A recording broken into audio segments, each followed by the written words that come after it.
And what's going on, everybody? Welcome into the Super Smash Bros. Ultimate Nintendo versus US Fall Open 2021. I'm your host, Jordan Kent. We've got all sorts of Super Smash Bros. Ultimate action coming your way, and joining me for the fun, two of the greatest commentators you will see from across the land. Let's start with EE. Man, it has been over a year since I've seen you. I know you're busy commentating everything related to Smash. I think I saw you calling the World Series the other day. How you been? I have been fantastic, my friend, to say the least. You know, obviously it's been a trying year and a half for a lot of us, but things are just really starting to get back to normal. I'm starting to see my friends again, and you know what that means? More Smash Bros. Action, so I got no complaints. And joining us once again, Vicky Kitty. Vicky, we had a chance to break down this action 2 weeks ago in the US Fall Open 2021 that took place. What did you realize? What did you learn from a couple weeks ago that you're excited about for today? The plethora of characters that we were able to witness from a lot of these competitors that they were able to bring out, a lot of them honestly coming out of left field that we weren't expecting. So seeing the competitors that we're seeing today, I'm expecting maybe a change up. I noticed that a lot of them stuck to their guns with the characters that they wanted to play with, but let's see if that stays today since we're at the end of the bracket, Jordan. We are at the end of the bracket, and we're now here with the top 4 players from regions 5, 6, 7, and 8 from over hundreds of participants. And today they're battling, of course, not only for bragging rights, but a ton of prizes. So let's get started here. We have a gaming chair, a gaming headset, Nintendo versus US Fall Open 2021 trophy. You can go ahead and throw that in the back of your stream. 10,000 My Nintendo Gold Points, a Super Smash Bros. Ultimate Jacket, a backpack, a Nintendo Switch carrying case, a Super Smash Bros. Ultimate pin set, a Nintendo versus badge, and a Nintendo versus lanyard. Yes, EE, there will be a quiz on this a little bit later, but let's go ahead and just talk a little bit more about this field as we look at this bracket. We mentioned the top 4 from regions 5, 6, 7, and 8. Vicky, you pointed out every single one of these competitors stuck with their main throughout the round of 32 and the ladder. So don't expect to see too many changes, unlike what we saw a couple weeks ago. And Vicky, it comes down to more than just knowing your main, but also knowing your matchups. Who are you going up against? How are you going to adapt your playstyle, I imagine, to what you're seeing from your competition? Well, thinking about looking at these competitors and how a lot of them did stick to just one character throughout the bracket, no matter what had happened, whether a lot of these competitors had either lost 3 games or even 1 game, I feel like just adjusting to what you are expecting, depending on the matchup that you have on hand, is going to be extremely important. That's something that we witnessed just 2 weeks ago with a lot of their competitors where they started playing characters that we weren't expecting them to play, that they hadn't played all brackets. So making sure that you know your matchup is going to be important, especially when you are playing online. And EE, this just popped into my mind. You called a lot of high competition live action tournaments, and so much has shifted to online over the past year, and now so many more competitive players have played online.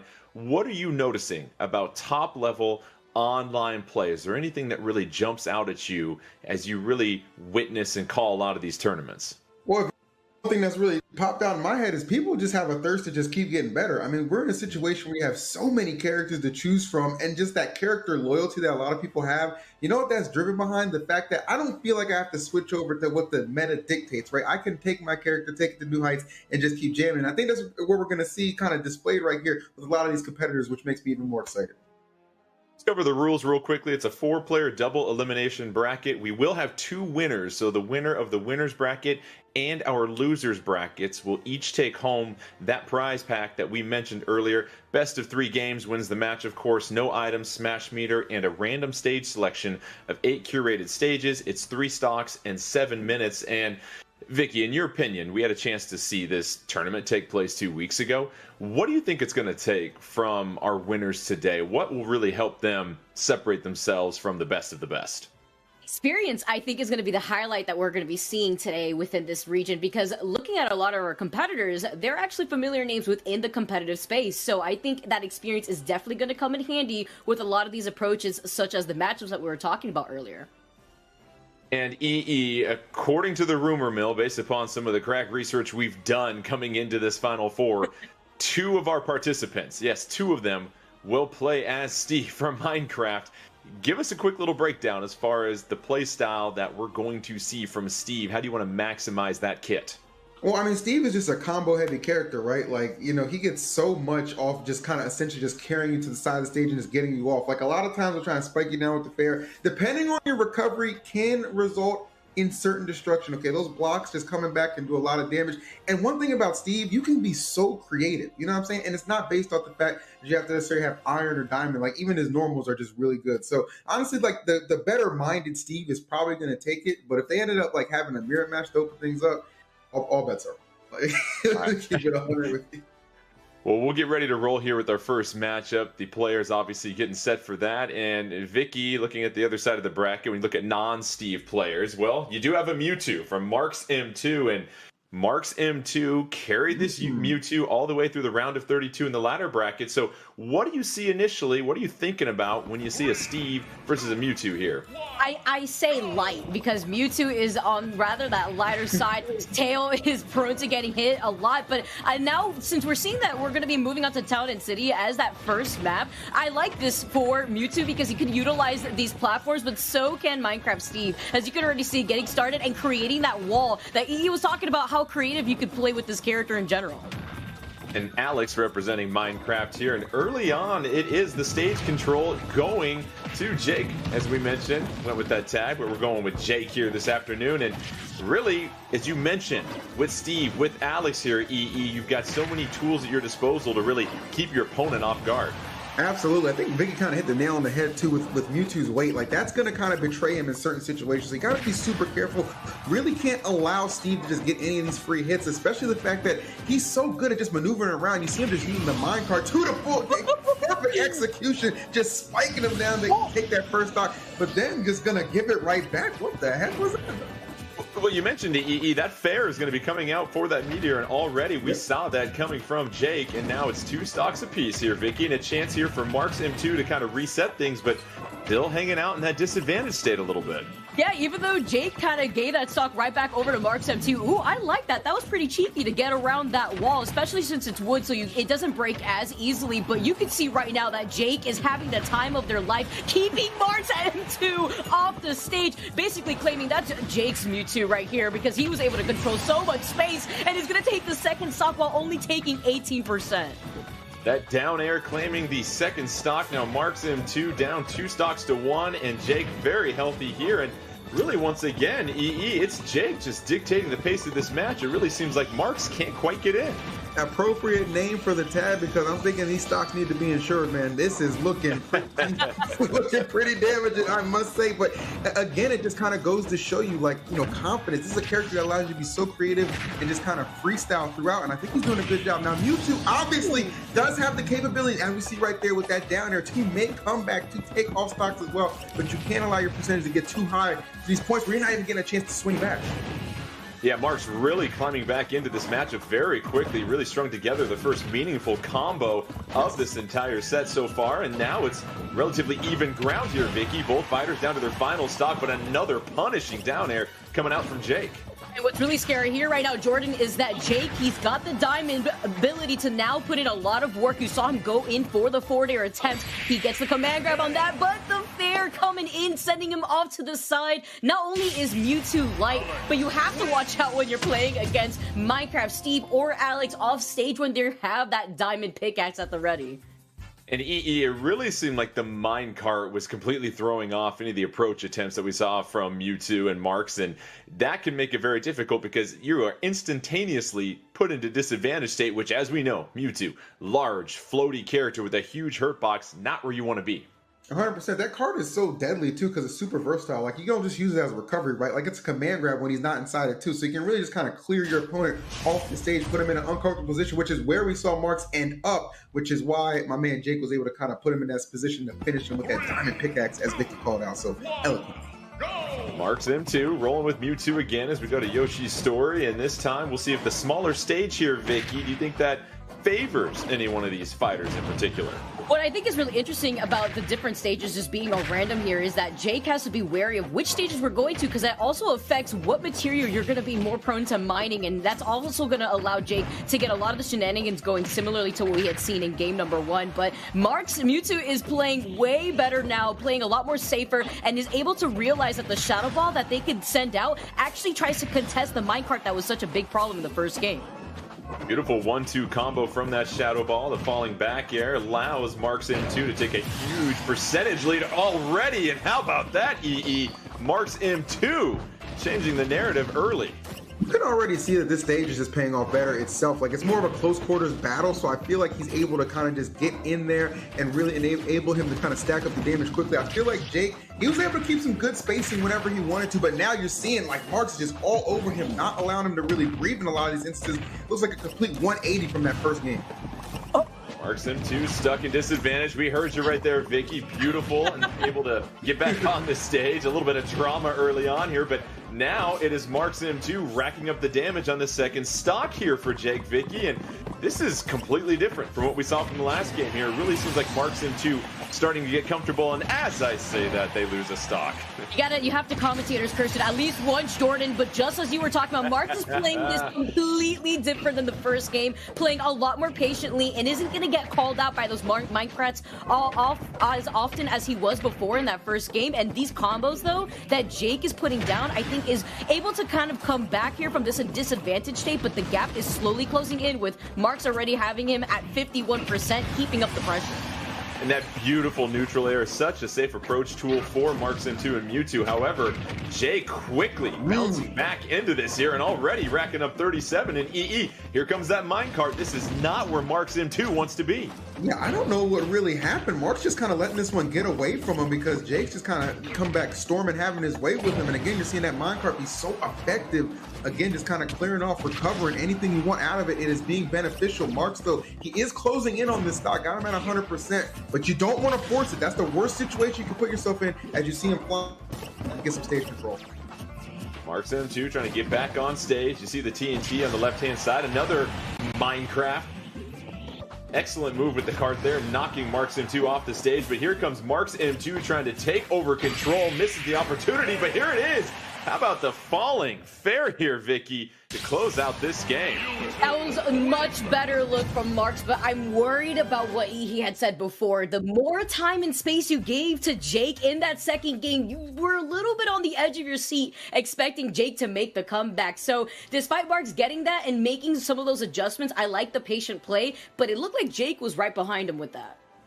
And you mentioned the patient play. It really seemed like early on in this game, what we saw from Marks was a much more aggressive mindset and really a commitment to keep their opponent in disadvantage. And that's what really was the difference to me as far as keeping Jake in that disadvantage. We saw that from Marks M2.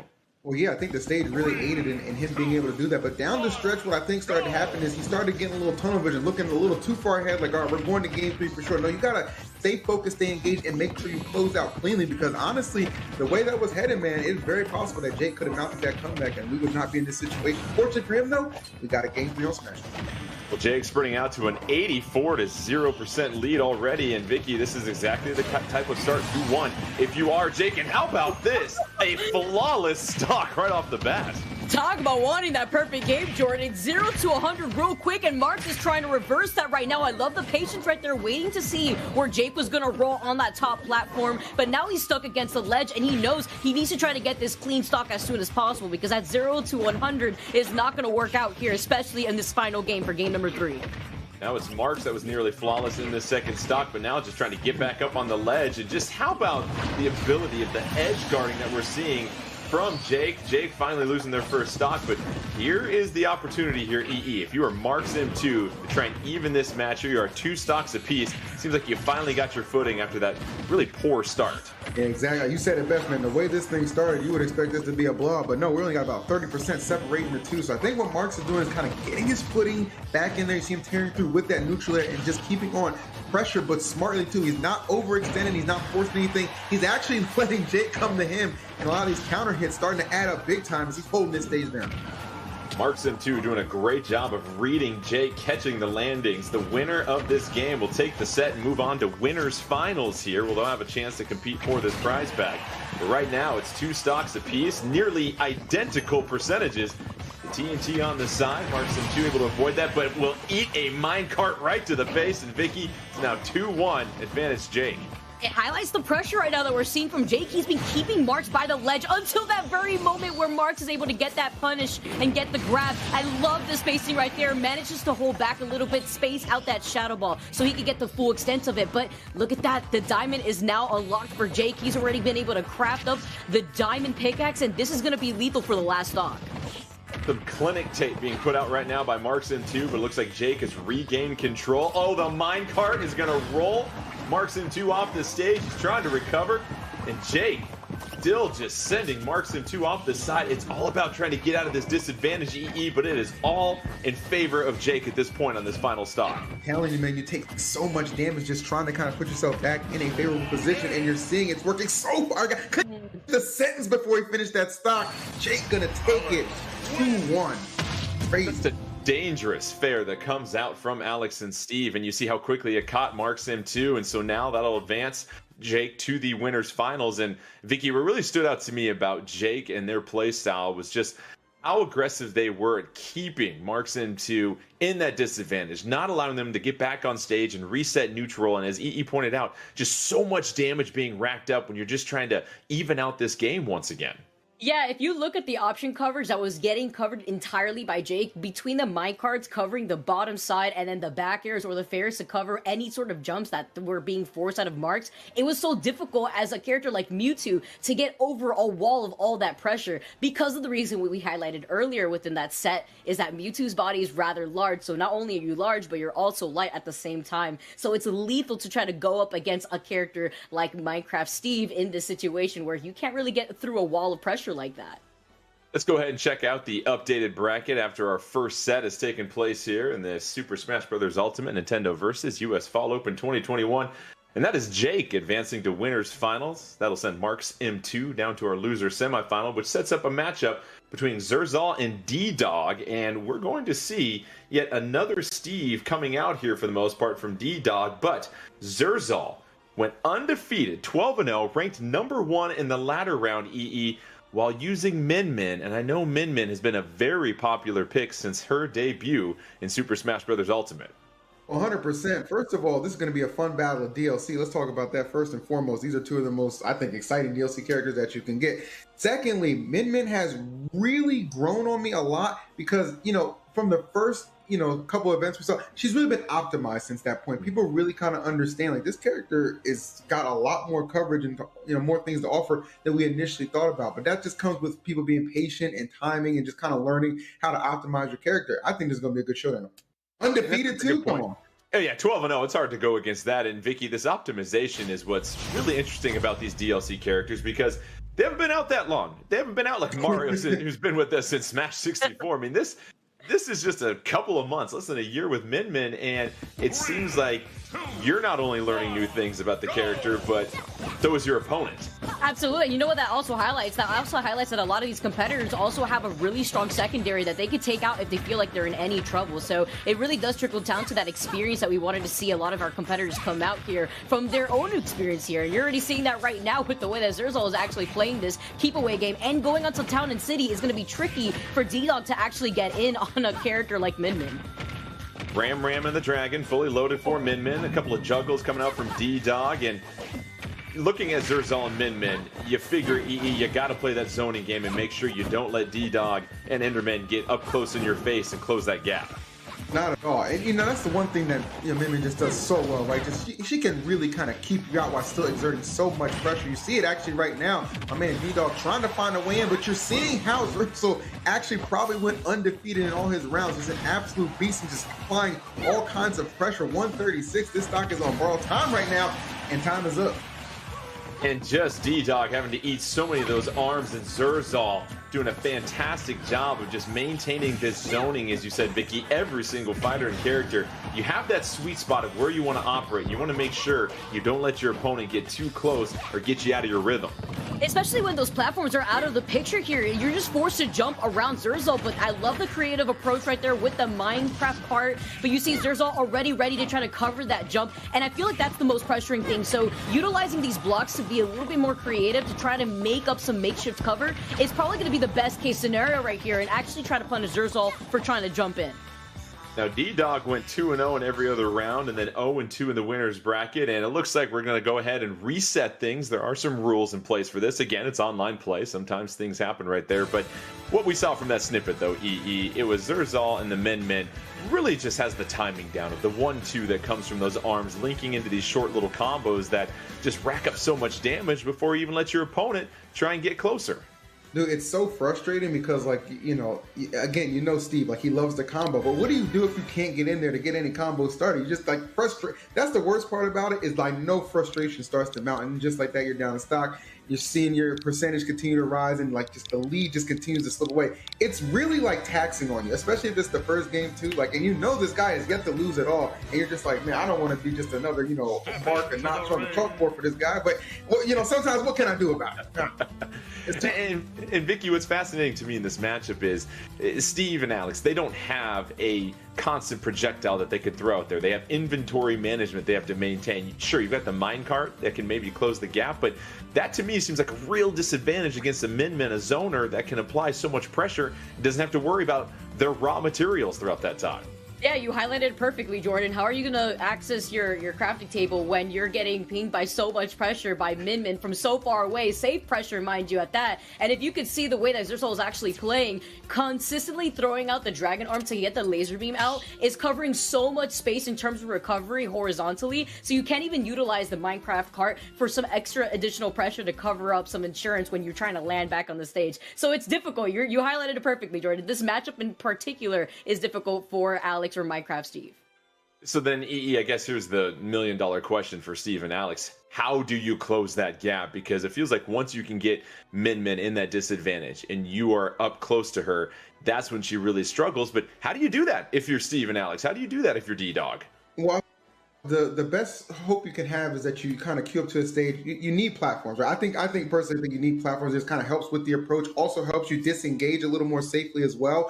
And then, like, it just kind of comes down to just, you got to make the right reads, right? You got to make the calls, take the chances. It's not always going to pan out, but when you do get a chance to capitalize, you just got to kind of push that advantage. Something I think Steve, as we saw even in the last winter semi set, is clearly very capable of doing. We're currently resetting this game. There was a connection error, so we'll get things back to where they were, and this will be Min controlled by Zersol, and Steve or Alex or Enderman selected by D-Dog. And as we mentioned, Zersol went undefeated 12-0, ranked number 1. That's quite the pristine record coming in here, Vicky. But you know that when you get to this final four, the four that are the best of the best over hundreds that have entered, everything changes, and you need to quickly adapt to how your opponent is playing and really understand and learn their tendencies, I imagine, as quickly as possible. Yeah, you know, we see some of these familiar faces in bracket before in our previous tournaments, Jordan, and I think that highlights a lot of consistency from a lot of these top-level players that have that experience. I mean, Zersol is actually a player that not only has played at their locals offline, but has won a lot at those locals, if not places within the top 5. So that's experience to note here, as D-Dog has absolutely turned the situation around, and you have platforms this time around on small battlefield, exactly what you would like in this matchup as a Minecraft Steve, or in this case, Enderman. And keep in mind, they have reset where the stocks were back before the connection error, so it's a 3-2 stock advantage for Zersol. But EE, as Vicky pointed out, you got some platforms, you got some options. You don't have to take the busy freeway to try and get to Zersol and Min. You got some side streets here. Absolutely. So I kind of see it already paying off. Like, look at all this. Look, knocked them so far down, man. Even with those arms, could not recover. This is actually tremendously huge right now for my man D-Dog, and these openings, they are presenting themselves. These are the times to strike, but Zersol, obviously, as we said, got here for a reason, knows how to put some space between the two. But again, it is easy to get in there, or not easy to get in there, but when you do, man, you just maximize those opportunities. And D-Dog has essentially tied up this game here, 2 stocks apiece.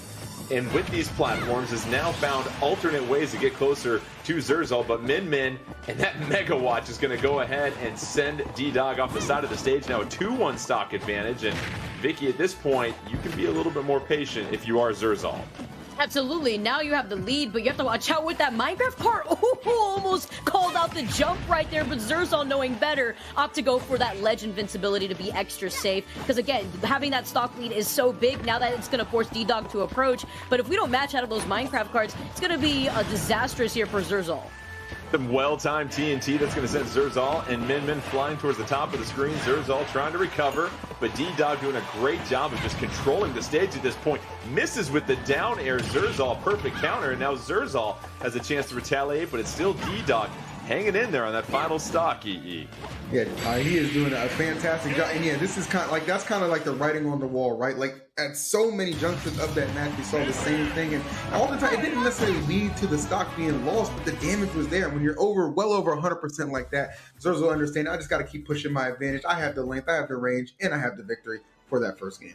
And this is where things get interesting, Vicky, because all 4 of our players right now did not change their fighter at all during the latter round, the round of 32. But looking at this matchup, it just seems like Zerzal, Min, the range that they have combined might just be too much for D-Dog and Steve. So do you think about a possible fighter or character change here? Well, upon some research, I noticed that D-Dog actually has a Mario as well, but that doesn't really help your case here in this situation because you kind of face the same issue. So in getting in against Min, even Mario as a secondary wouldn't help D-Dog despite that familiarity with that fighter. So maybe sticking to your guns and playing Enderman may feel more comfortable for D-Dog, and especially now that you have regular Battlefield, you have even an extra platform to work with aside from that small Battlefield that we had before. Zerzal Min using that ram to perfection. It comes out so quickly, EE, almost quicker than you can react to it. I think that has been proven by a lot of these exchanges that we've seen thus far, which is why you see Zerzal just dominating again, kind of already off to a familiar start. You see him go for that up smash, trying to maybe close up the stock early, but you know what? When you got that megawatt on tuck 2, that'll get the job done. Zerzal taking an early stock from D-Dog. D-Dog trying to get back into this, connects with the fair, sets up the TNT underneath. Zerzal getting juggled at this point. D-Dog trying to regain control. Oh, and is able to get Zerzal into the TNT explosion.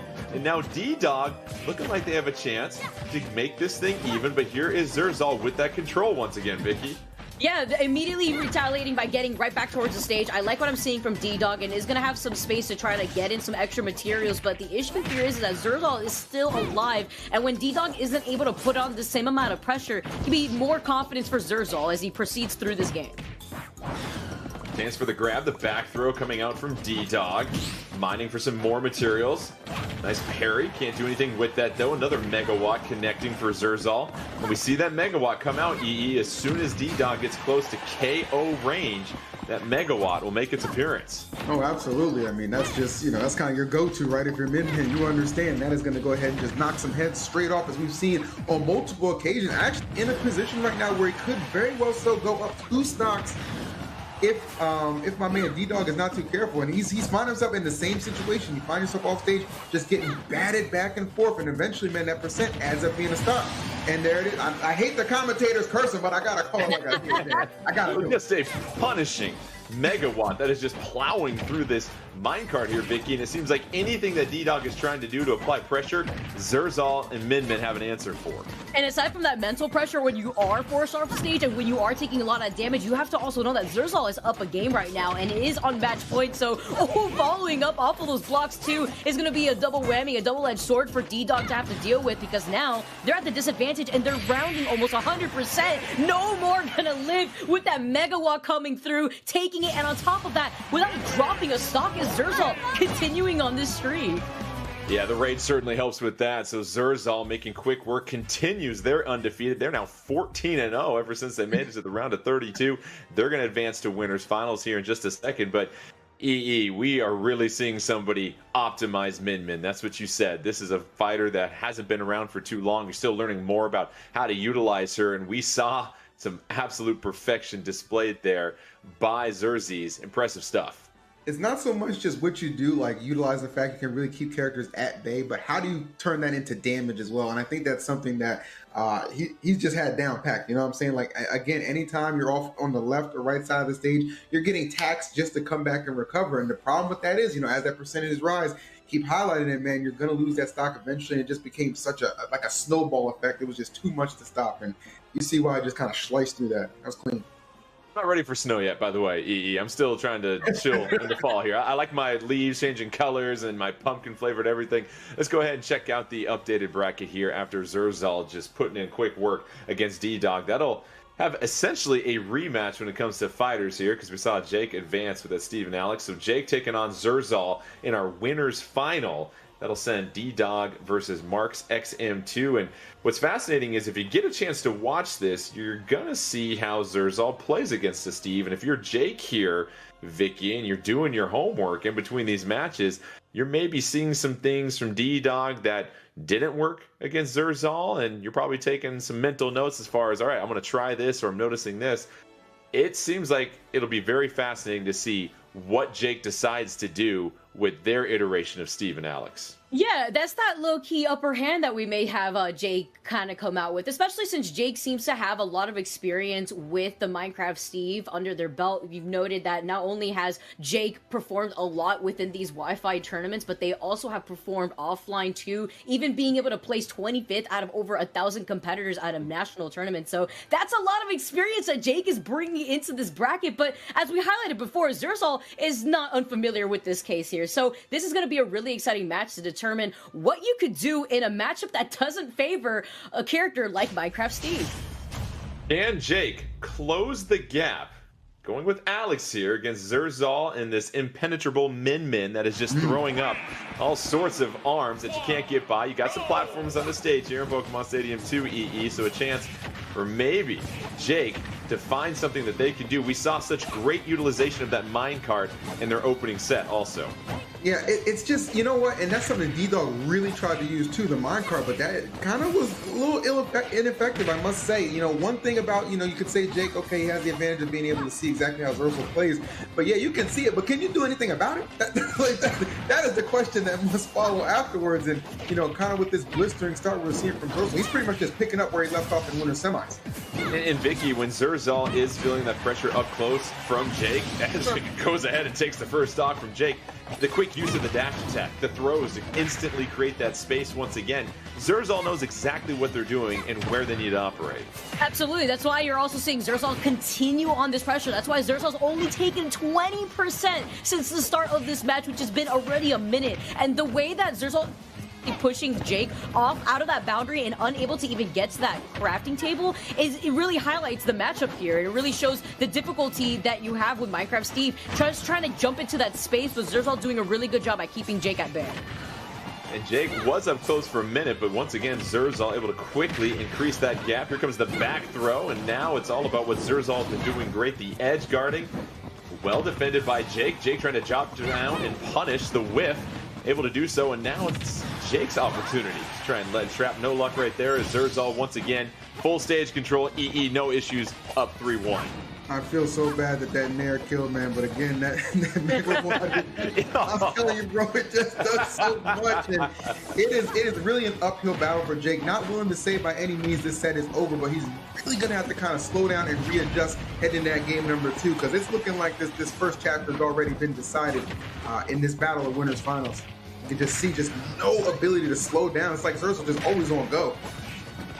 And Zerzal, what amazes me, Vic, you know, I keep pointing it out, is just how quickly they're able to get back to where they want to be in their sweet spot and their zoning. It really seems like Jake can't spend much time up close because Zerzal has got so many options to cover everything. And there's the megawatt right to the kisser, and that is a quick game taken by Zerzal. And it's all about Min. At this point, it might be the Zerzal bracket, Vicky. Yeah, I'm not too sure what you can really do in terms of swapping out what character you feel comfortable with, because as we highlighted before, Jordan, a lot of our competitors today only stuck with the characters that we're seeing them use first. So I'm wondering, are we going to see a character swap up? Because obviously this matchup, it's difficult. Even though you have some platforms to work with in the past, we've seen small battlefield, regular battlefield, and now Pokemon Stadium. I'm wondering here, is that going to be enough? Because at the moment, Zerzal is putting on so much pressure, and like you mentioned, the perfect spacing for those grabs have allowed Zerzal to maintain that middle stage positioning. Zerzal just one game away from taking everybody's candy here, EE, and this has just been a stellar sight to see so far. Zerzal has just been dominant, and here is the character change, the first one since the round of 32 in the ladder. Jake deciding to go with Mario. Let's see here, EE, what Jake and Mario can do. If they can get up close and start to box a little bit with Zerzal, This will be fascinating. I think Jake kind of thought to himself, like, okay, I'm not gaining anything as far as like getting out of disadvantage when it comes to the range, but when I'm getting in, maybe my combo game is just a little bit more strong, right? That's probably, I would imagine, what Jake's thinking, especially after a 3-stock, right? At that point, you understand, like, you have to switch it up, try and readjust the gameplay, and hopefully this will be the difference maker. I'm seeing already, you see, just being able to get in there, and these combos, these up airs really starting to add on and just tack on that damage, and really kind of putting himself in a pretty favorable position right out the gate. Jake and the Mario decision, it's paid off already, taking the advantage by percentage early here, Vicky, and it really seems like Jake is having so much more success of staying up close to Zerzal here. Absolutely, and we notice here too that the moment that Mario gets into your personal space, he gets so much more than we see from Minecraft Alex, and that's the benefit here. But when you lose your jump and you're off stage and he saved it, that's going to be key because you want to make sure you could save your jump if you're getting pressured out, especially if Zerzal wants to call out your jumps. And the up smash out of shield, evening up this game, even though he was at 137%, looking a lot better in comparison to what we have seen whenever it comes to these competitors versus Zerzal. An impressive turnaround because it felt like Jake was hanging out in disadvantage all day long, but was able to avoid the KO and quickly turns the tables. And now, can Jake build up enough percentage on the second stock for Zerzal to put themselves in a great situation? Only gets 20. You would have loved to have gotten a little bit more there, EE. I mean, Jake should feel great about himself. That's the first time in 2 games that Zerzal's actually lost the stock. All right, so right there, you're already doing a heck of a job. I'm not mad at it at any means. And like I said, getting so much more when you're able to just kind of close in. Love that up B right there, too. Just kind of using a little bit of anti-air techniques as well. And that air dodge was so smart. You're just seeing, he just seems a lot more comfortable right now. And Zerzal, who's only been facing off against Minecraft characters, is probably like, oh, kind of get his footing back for, kind of a change here in the Mario. And this is what we're seeing, Vicky, is just the ability to punish so quickly because there is quite the cooldown for Zerzal and Min Min if some of those arms don't connect, and the quickness of Jake able to capitalize on those opportunities. Yeah, you see Zerzal also trying to go for these hard reads. I like the patience right now, going in for the low recovery, but Jake has no issue trying to contest that by the ledge. He's got the lead, and now he's got the stock lead on top of that, and he wants to maintain this pressure. The spot dodge, knowing immediately that Zerzal is a very grab-heavy player. And this is the story here. The first character change at all between these 4 players here in the finals goes to Jake as he goes with Mario, and now the back throw is 1 stock away from tying things up. Don't forget, the winner of this set will win our first prize pack as they win winner's final and will get a chance to be a spectator the rest of the way. Jake, here it is. How about that, EE? And Jake quickly snatching the momentum. That jab reset was so good, bro. Like, you're already in a situation where you are pressuring in a situation where you might not even think, like, again, you don't think Mario is going to be able to just kind of deal with the range of Min Min as well as actually did, and that was the difference maker. Like, Jake just threw him a little bit of a curveball and just beamed him right off that game number 2 to force a little overtime. I love it. And Vicky, Mario welcoming Min Min to the Nintendo family with extreme prejudice right there. And now, what is the change for Min Min? I mean, we didn't find ourselves thinking about this at all. That is the first game that Zerzal has dropped ever since they made it to the ladder in the round of 32. It's the first time Zerzal's probably scratching their head thinking, I gotta fix a few things here. Yeah, basically Mario throwing out their own arms in this matchup, and it's really been proven how helpful it is. And since we have Town and City, it's even gonna be better for Jake. I like the decision making here because you had Zerzal up an entire game. There was just 1 more game that Zerzal needed to take to win here in the winners finals. So it was all or nothing that Jake knew that they had to swap up over here, and look how it's working out for them. Ready with 84% onto Zerzal, and Jake is still continuing on this pressure. Can Jake shock the world by stealing this set from Zerzal? Zerzal looked absolutely dominant, just plowing through Steve and Alex up until this final do-or-die opportunity for Jake. And now Jake, with the switch to Mario, has all of a sudden taken complete control of this set, and EE races out to a 3-2 lead. You kind of get the feeling that just, taking the first game off him in this round of 32 isn't enough. He wants to take that first set, and he is well on his way. This is just a sensational start that we're seeing from Jake. And now that he's in the lead too, able to kind of control the pacing as well. I mean, Mario does have those fireballs, and look at that, just punishing, expecting the spot dodge, running up there, getting the grab. Right now, you can tell Zerzal is just under duress, and Jake is like, he is just brimming with confidence. This is looking dangerous. Zerzal has no answers, and Vicky, it goes back to the fact that Jake is now able to close the airspace and can just get there a few frames quicker and just punish Zerzal. It's 3-1 at this point. Are frames even okay here? Just the jab box to prevent Zerzal from even getting anything done. We have an entirely reverse situation where Jake is up 3 stocks still versus Zerzal and is continuing on this pressure. Look at these empty hops, not trying to overcommit to at the same time. This adjustment has just been provided so quickly. Even he's going to get punished by that up smash, but you can see how Jake is playing so much more confidently, even landing on top of Zerzal, which was pretty brave. So Zerzal's going to be able to get that punish with the Nair Megawatt. Oh, there's that neutral air that gives EE nightmares all night long coming out from Zerzal to make things 2-1, but still, Jake in full control at this point here, EE. Zerzal, you got to play essentially perfect the rest of the way. Yeah, and you know, it's a lot to ask for, but sometimes those perfect stocks, they can come to you when you're under duress. Like, you understand you just have to respond. It's all or nothing, do or die, and that is definitely the situation that Zerzal has found himself in. It's so hard to just imagine that we're even in this situation because it was just not too long ago a 3 stock was delivered to open up this set. But my goodness, how the times they do a change. Jake trying to come back from 0-1 down to take this winner's final in our first prize pack, just 1 stock away.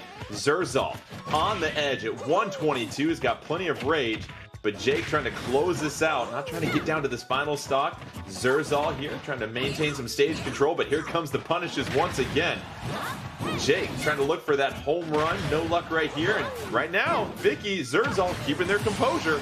They are, and now they are able to reverse the situation, but at 128%, look at Jake swinging with his noggin. Up smash coming left and right, and that's because they know that Zerzal's jumping a lot, and at this percent, that would definitely do it in right here. Well, the palms are getting warmer. Final stock, winner's final. This is what you all hope for, but here it is. Jake, and say my name, it's a me, Mario, as Jake goes ahead and takes winner's final. Just an unbelievable display of adaptation here, EE. Could have stuck with the hard-headedness and gone with Steve, but realizes that ain't working. I'm switching to Mario and has nothing but success. Essentially 2 O's, Zerzal, once they switch to Mario.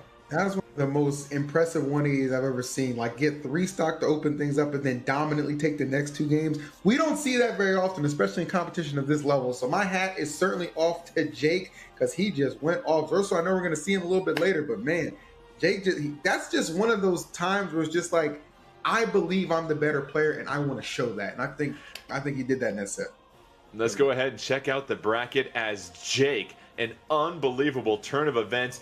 Zerzal was dominating everybody, hadn't lost a single game, and then Jake takes 2 straight games to take winner's final. That means Jake will take home that gaming chair, gaming headset, Nintendo vs. US Fall Open 2021 trophy, the 10,000 My Nintendo Gold points, the Super Smash Bros. Ultimate jacket, the backpack, the Switch carrying case, the Smash Bros. Ultimate pin set, and the Nintendo vs. badge and lanyards. So, Jake, showing the world that you don't have to stick with the same character here, Vicky. And now that brings up a matchup of Mark's M2 as the Mewtwo and D-Dog that also went as Enderman. So we'll see. I imagine they'll go with what they've gone with the rest of this time here, Vicky, in this first matchup. But maybe after seeing the success that Jake had by switching to Mario, they might be a little bit more open to possibly checking out the other 80-plus characters on this roster. Yeah, 82 characters, and you could go any of these other characters to mix up these matchups, just like we saw Jake do. And I'm wondering if that swap over to Mario kind of sparked up some inspiration, because we noted it before, D-Dog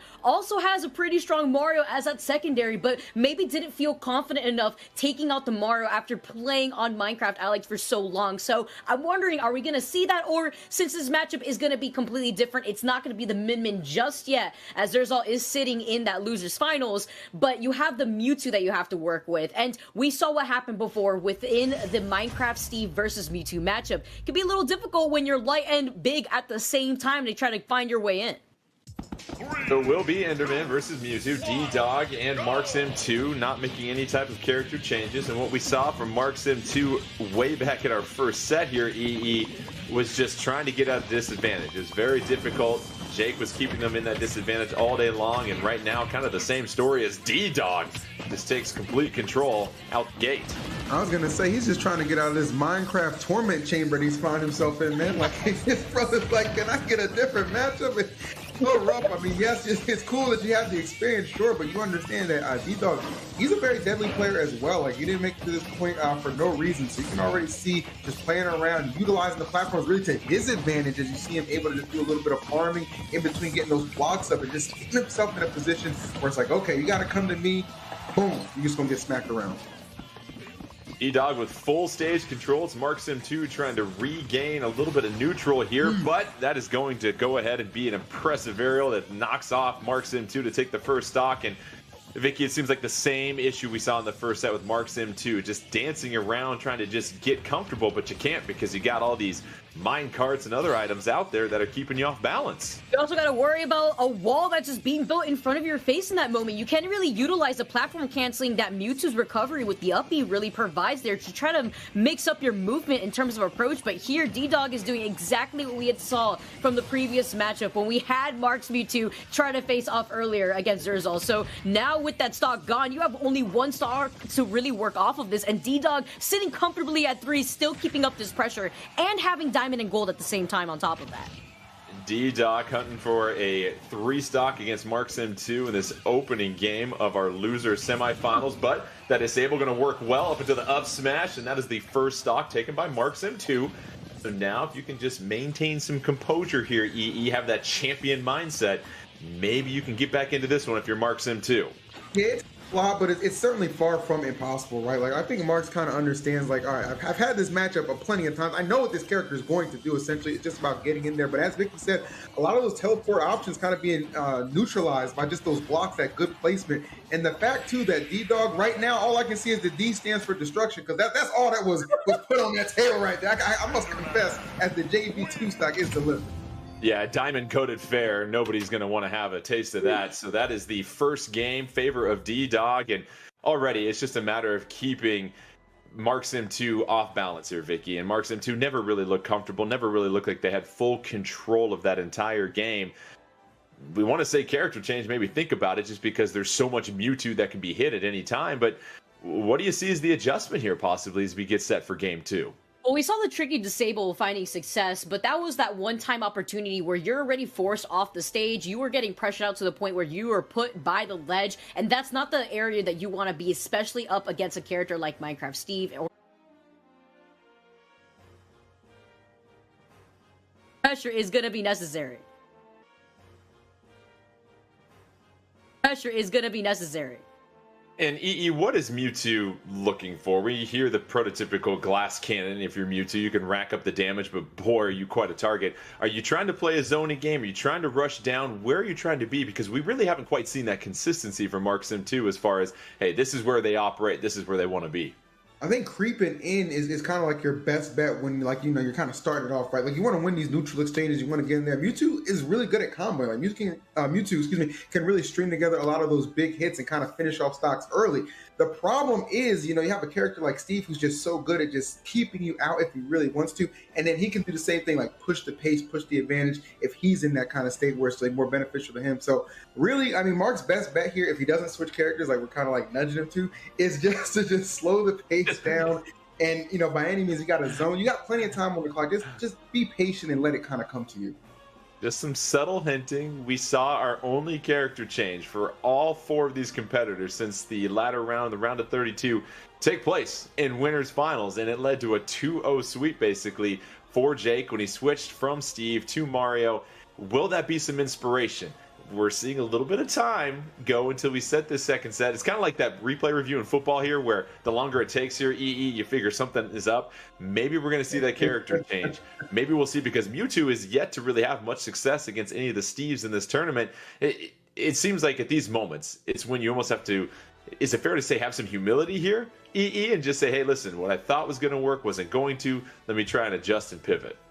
I mean, even in like the semis we saw where it did end up going to game 3, that was primarily, I still think, because of Yoshi's. I still think because of those close quarters, and even that one almost got away from him. So here, you know, you're on the loser side of things, you find yourself back in the same situation. You know, I get it, right? You've kind of got this far with Mewtwo. Maybe you don't have the same level of faith in your other characters. That's perfectly fine. But at the same time, we have to kind of address what we're talking about. You got to go back to the drawing board. You got to slow things down, assess, and don't try and force your way in there. Just, again, let the gameplay develop. Take your time. Those openings are going to present themselves. You just have to capitalize and make the most of it, especially when he's off stage. Vicky, can Mewtwo establish any type of zoning game? Because we did see the two Steves and the Enderman and the Alex and everybody else that's on the bus struggle against Min Min when Min Min was able to establish that zoning game and keep them out. Is that something Mewtwo can replicate with its kit? Well, Shadow Ball being that primary tool that Mewtwo wants to keep that pressure up, I feel like it's a little bit different in this situation when Min Min has those arms that could close up that range and could be extremely pressuring when it comes to trying to jump in, but you also have to deal with the arms that extend, and then the additional extra Dragon Beam that comes out of one of the arms is an additional tool that Min Min has to keep up that pressure. But to an extent, we also saw Marks utilize the Shadow Ball when the blocks were broken and the weaker blocks were being used by Minecraft Steve. So if we see Marks kind of utilize that more often when the opportunity presents itself, you could also close in the gap by using the Shadow Ball to try to go in. But it's not as fast as we would see Min Min keep up the pressure from afar. D-Dog just needs one more game, and then they will meet Zerzal in a rematch in losers finals, and the winner of that loser final will get a chance to take home one of our prize packs. But right now, we're still waiting for this second game to get going here. Will we see a change possibly from Mewtwo to something else? We'll see. But EE, what's interesting to me is that you've got this kit with Steve that can do such a good job of sniffing out so many different options. And with Mewtwo, there's only so much you can do when you're that big, and you've got that much of a hurt box that you really have to try and make sure you're controlling the stage. And we just haven't quite seen that yet. Yeah, it sucks when you're like not only a big target too, but you're a little lighter. Like his frame is deceiving, right? That tail is thick, but there ain't nothing in it. You know what I'm saying? Like it's his air. So, when you're getting slapped around and you're dying like sub 100 or like just a little bit over there, you're just kind of like, it gets frustrating. It really does, because believe it or not, like Steve, he's a hard hitting character, especially when he's got the right that iron out, that diamond. Like a lot of these moves really connect too, and he's so good at just stringing together with the blocks. You see him start a lot of stuff off the up tilt and just take it to just you kind of get taxed for like 40, something like 50%, like when you really get something strong going. So it's hard to maintain maybe a good headspace sometimes when you're just like understanding your character's getting tossed and killed a little earlier than you would like. But it's all a mental game, so just stay engaged and you'll be okay. Hopefully. It is. You just have to be engaged. So while we're waiting for this to get going here, I got to get your guys' thoughts on Sora. Obviously, Sora in Smash, that's super exciting. Everybody was thrilled about that. You've had a chance to kind of play with the character, commentate a little bit. Vicky, let's start with you. What have you noticed about Sora? What might we expect, if that is possibly one of the fighters, one of the characters that we decide to see Marks M2 go to? That'd be so interesting, and I would absolutely be super excited. Of course, so happy that Sora's in Smash Brothers. But I feel like the character in general has a very unorthodox kit, so it took some time for a lot of these competitive players to kind of get used to Sora's kit. And if anything, since Sora hasn't been out for even a month yet, there's still so much being uncovered for that character. So I feel like a lot of the DLC characters that we've been able to witness a lot of our competitors bring out has refined the way that these characters have played, because when they first were released, a lot of people didn't feel comfortable because they didn't kind of feel like the same type of fighters that they were probably used to with their previous mains. So as time has gone by, it's really interesting to see how a lot of these players have refined those kits. And that's what's really cool here, EE, and you talked about it. The majority of the DLC characters all have such a unique playstyle, right? Or a mechanic that is unique to them. And I think that just adds so much more depth to this game. All right, all that time, same matchup. So we were probably just getting some technical issues figured out. Let's see if Marks M2 has figured out a different strategy with Mewtwo, because so far it has just been stuffed by a couple of Steves so far in this tournament. Now you go and you get a chance here with a little bit larger stage and Kalos here. Are we going to see anything different here, EE, or is this still the same story as Marks M2 already trailing 57-0? Yeah, I was gonna say, I mean, it kind of looking like the same story, at least from the start, right off the gate. But you see some powerful Shadow Claws just kind of trying to will himself back in. This is what he needs to do. Opportunity to present itself. You're closing the gap right there. Don't let him get comfortable. Don't let him set up. You've got to keep that pressure on. It's hard to do safely there, but obviously you can see there are ways to get in there. These Shadow Claws are really closing the gap, and I love how aggressive he's being off the stage. This is what I want to see. Even if you don't get the hit, just put the pressure out there. Make him think twice about how he's going to come back to the stage. So Marks M2, after struggling out of the blocks, has quickly taken advantage of this match. And now it's D-Dog who's got a little bit more stage control. Marks M2, as we know, has to get out of that disadvantage state. Does so, resets neutral, but already eats another fair coming out from D-Dog. And Vicky, you pointed out, using more of those shadow balls, not necessarily charging them up to just create a little bit of zoning. That has really kept D-Dog off their rhythm, off their pattern so far. Yeah, I think it's super important that you can see the way that D-Dog is now trying to forcibly get around these shadow balls, but the way to mix up Marks right there now is living in Marks' head rent-free. That was a great way to even this up, but still not going to have the advantage just yet, and has to watch out for those shadow claws, just like EE was saying, because that's a lot of the space maker that Marks is also making to close in that gap and to fully take advantage of what it is to finally get close to D-Dog. And already, just the juggling by D-Dog that's going to send Marksim2 off the side of the stage. And Marksim2 trying to take this second stop off of D-Dog. But now D-Dog is kind of settled in a little bit here. EE and starting to apply a little bit more pressure here. And now it's the kicker strategy, right? Make him wait a little bit, but I'll tell you what, boy, that man's got ice cold running through his veins, and now we are down to even stock here.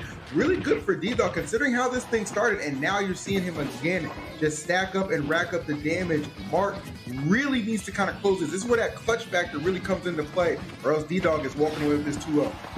And D-Dog using the blocks to provide some different approach options, and now just shielding himself with those blocks. And there's the TNT. Marksim2's got to get out of there. That neutral layer will create a little bit of separation, but again, the meteor coming from that fair, and it's all D-Dog at this point here, Vicky, just playing around with Marksim2, and that'll do it. Marksim2, unfortunately, taking a ride out of this tournament, gets eliminated, and it'll be D-Dog advancing to losers finals to take on Zerzal. And that's what we saw, even though it was an impressive come from behind in that first stock for Marksim2. It was all about D-Dog, and just, again, those blocks really inhibited any type of approach that we were going to see from Marksim2. Yeah, the pressure was so heavy here, too. At the very end, you can notice the cart getting the command grab option going in, and the higher percent you are, the more difficult it is for you to get out of that situation. And while Marksim2 was doing a really good job, you still had D-Dog continuing on the pressure, not only maintaining center stage, but still racking up a lot of that percent for that cart to put on that pressure. That'll set up the losers final. Let's go ahead and check out the bracket here as we prepare for our final set before we switch over to regions 1, 2, 3, and 4. It'll be Zerzal taking on D-Dog. That'll be a rematch in which Zerzal went 2-0 and a quick 2-0 over D-Dog in the winter semifinals. Here's the question, EE. We're all thinking it right now, right? D-Dog has used Enderman the entire time exclusively. Zerzal lost when Jake, who is also using the Steve Alex Enderman trio, switched to Mario. Does D-Dog consider a change here, considering the fact that Jake had so much success against Zerzal? Okay, so here's what I'm thinking, right? I'm thinking. What you thinking? You follow the blueprint to success that Jake laid out. So we stick with Enderman for game number 1. We probably get washed. We understand we probably get washed, and then games 2 and 3, we're piling a new character and hopefully to success. See, I thought you just said worst right there, where you throw in that R like your grandma does sometimes. Because there's a difference between getting washed and then you got worst. All right, well, Zerzal and D-Dog getting set up here. It will be fascinating to see if we see that character change, of course, Vicky. And what was fascinating to me also was the way that Zerzal, who was so dominant against all the Steves, Alex, and Endermans, all of a sudden looked like they couldn't do much as soon as Jake switched to Mario. And that was because, is it fair to say, Mario was able to close the gap and was able to punish in those moments that Steve and Alex and Enderman weren't quite quick enough to get to. Yeah, you can tell that Zerzal also has that matchup experience against this character, and I think that's really important, because if you want to keep swinging with the same game plan that didn't work before, you're gonna have to expect the same results. So exactly what EE said, follow what Jake's plan was, basically panned out for you to follow in their footsteps, and do something similar. Maybe swap over to a character that you were feeling confident in before you were playing the Minecraft Steve, which in this case, looking at D-Dog's history, was Mario too. So is that Mario even gonna be enough in this matchup, or is Zerzal going to take those mental notes to determine what to do differently against that matchup that Zerzal fell under? And that's what Zerzal might have to figure out here, EE, is, listen, I'm great when I can zone and I can box and I can be in my happy place, but what happens when someone gets a little too close to me? What happens when I start to feel that pressure? What can I do to counter that? You've had a chance to sort of stew over that for an entire set after really you thought you were going to cruise to the victory. All of a sudden, a character change and you get mopped up. This is a chance for Zerzal to sort of reclaim their dominance and say, hey, no, listen, there's a reason why I went 12-0 coming into this. Let me show you why. 100%. And we all know, like, you can learn more from defeat than you can learn from victory. So I don't think, taking that L was necessarily the worst thing in the world. It just kind of gives you an opportunity to bounce back. And as Vicky said earlier, like, there's over 80 characters in this game.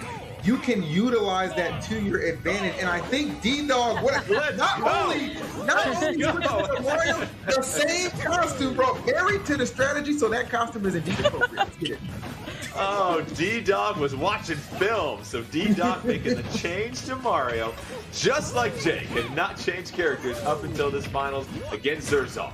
Losers final, Zerzal. Can they figure out the solution against Mario, or will D-Dog also make the switch and find success? So far, it's paying off, Vicky. It is paying off. Absolutely. You don't even need platforms in this situation. Look at the way that D-Dog is playing this. Immediately getting close to Zerzal, gets the punish out of that parry into a grab. Where are you going to go as Zerzal? You want some of that space to be able to play that keep away game that Min Min loves. But D-Dog isn't giving Zerzal that opportunity with these spot dodges. You mentioned optimization, EE. Well, yes, there's the optimization of your offense, but also the optimization of how do you deal with things in disadvantage as Zerzal able to take. Yeah, I think if I'm Zerzal, I'm just kind of having nightmares right now. As far as Mario, like, we might actually see the only person who's not excited for the live-action Mario movie, just based off what he's had to go through thus far. Like, this has been such a challenge for him. But you know what? He's kind of rebounded in the right way too, especially if he's anticipating a rematch with Jake later on in the grand final side of things. So for him to take this first game, I think that's going to be very, very good for his confidence just going into it. All right, we pick up the action. Still 3-2 advantage as well. And when you continue to take a look at what we're seeing here at this point, you've got Zerzal that's now on their second stock, and you've got D-Dog with that switch to Mario finding tremendous success on this change, but not quite as efficient with this Mario, Vicky, as we saw with Jake. And that's what I was thinking here. Zerzal noting the matchup, like he had just previously played against Jake, and now bringing that matchup knowledge into this final game here for the losers finals. Zerzal wants to keep up that record. Lost it to Jake, but still has another shot here, but has to go through an entirely different Mario in this case, and that's why Zerzal is playing extremely patient, constantly dashing back to force D-Dog to approach.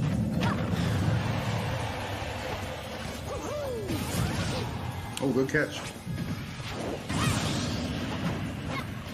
All right, so we're all good here. Well, we are all good, at least us are, but I can't really say the same about my man D-Dog. The pressure right now is pretty much unrelenting. I do like the fact that Zerzal at least is like, it doesn't look like he's too deterred, right, Vicky, from the fact that he had to kind of deal with the fact of what happened with him and Jake. Like, the mindset has clearly not changed. Like, this man believes he's the best player in the bracket, still trying to prove that. And he really just has to get, through 2 of these games to do just that. But D-Dog making it so difficult, brilliantly timed on that up smash. Maybe too much confidence, EE, because Zerzal keeps landing on top of D-Dog, feeling like he could still do this. But when you have no platforms to mix up your landing, you know that D-Dog's going to go in for that punish with the up smash out of shield, catch your landing. And now D-Dog jumping a lot around Zerzal, wants to try to avoid that, try to keep the jumping to a minimum, or else you're going to have Zerzal actually contest you, get you off stage, and try to catch your jump. He almost caught a body right there. Went for that knee.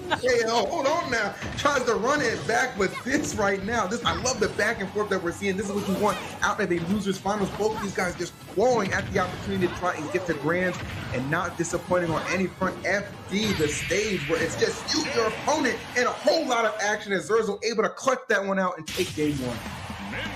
Gets my breath, guys, from seeing all that right there. Zerzal able to figure things out against D-Dog. And going back to the optimization here, EE, you get a chance to play against different fighters, different characters, and you figure out what you need to do against specific matchups.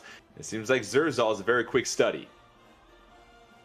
Couldn't agree with you anymore. I mean, it really came down. I bet Zerzal too was thinking like, oh boy, here we go again. But you know what? Honestly, considering for a fact that if you do make it past here, Jake is going to go tomorrow.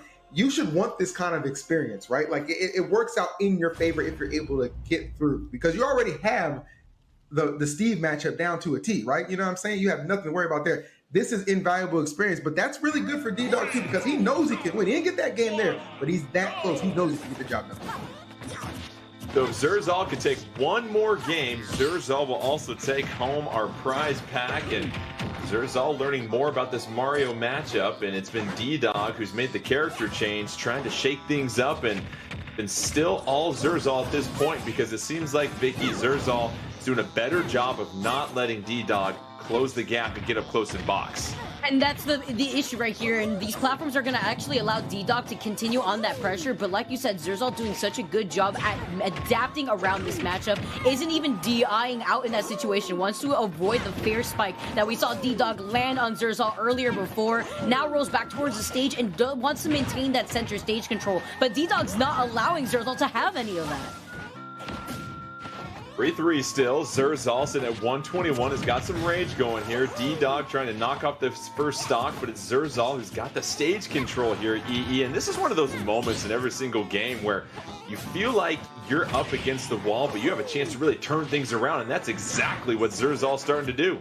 100%, man. Again, getting that first game, you know, having to battle out and go down to the wire, I feel like that was really good for him, actually, in this kind of situation, because it's kind of preparing him, like, okay, this is not going to be easy. We're going to have to be ready for a lot of these times where I got to kind of clutch up.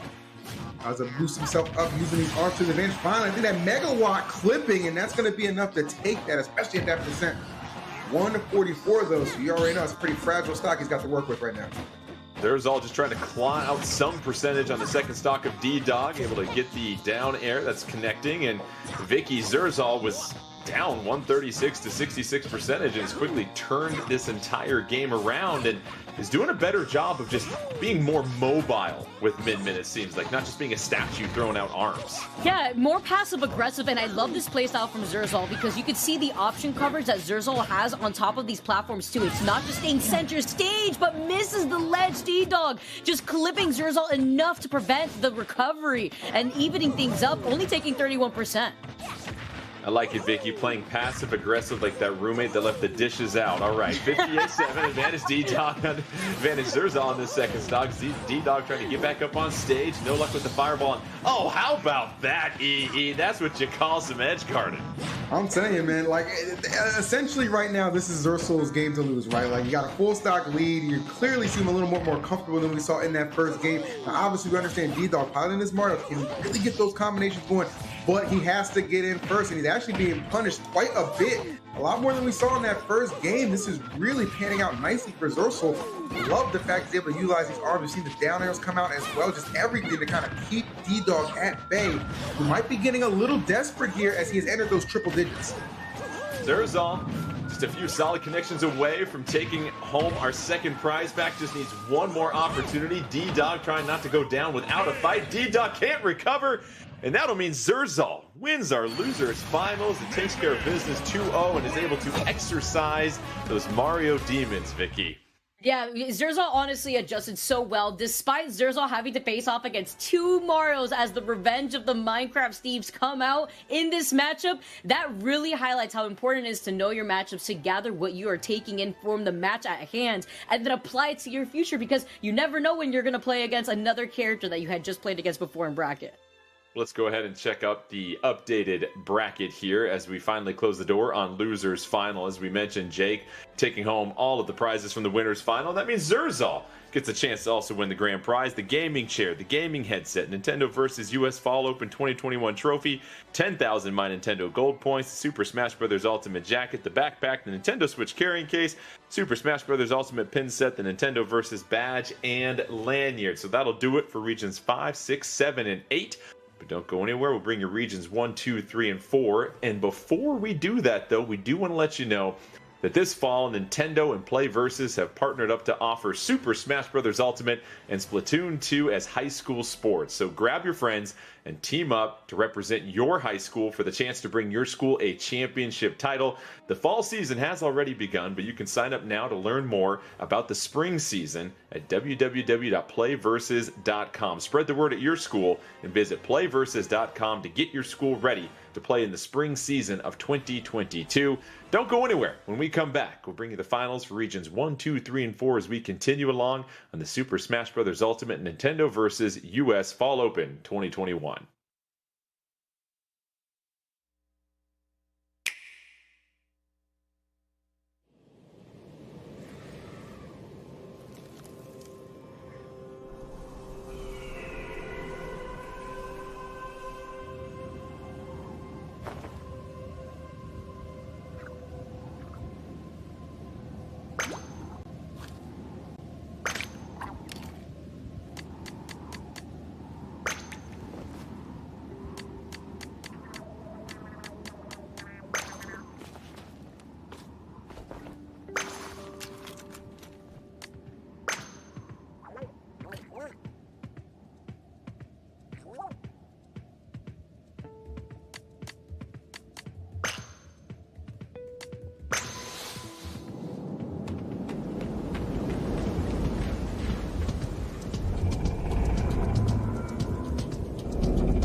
And welcome back to the Super Smash Bros. Ultimate Nintendo vs. US Fall Open 2021. Jordan Kent here, once again, your host. And joining me, we've got EE and Vicky as we bring you the finals of Regions 1, 2, 3, and 4. And let's start with you here, Vicky. We just got done with Regions 5, 6, 7, and 8, and we saw a lot of excitement that was capitalized by a late character change in Winner's Final that proved to be successful.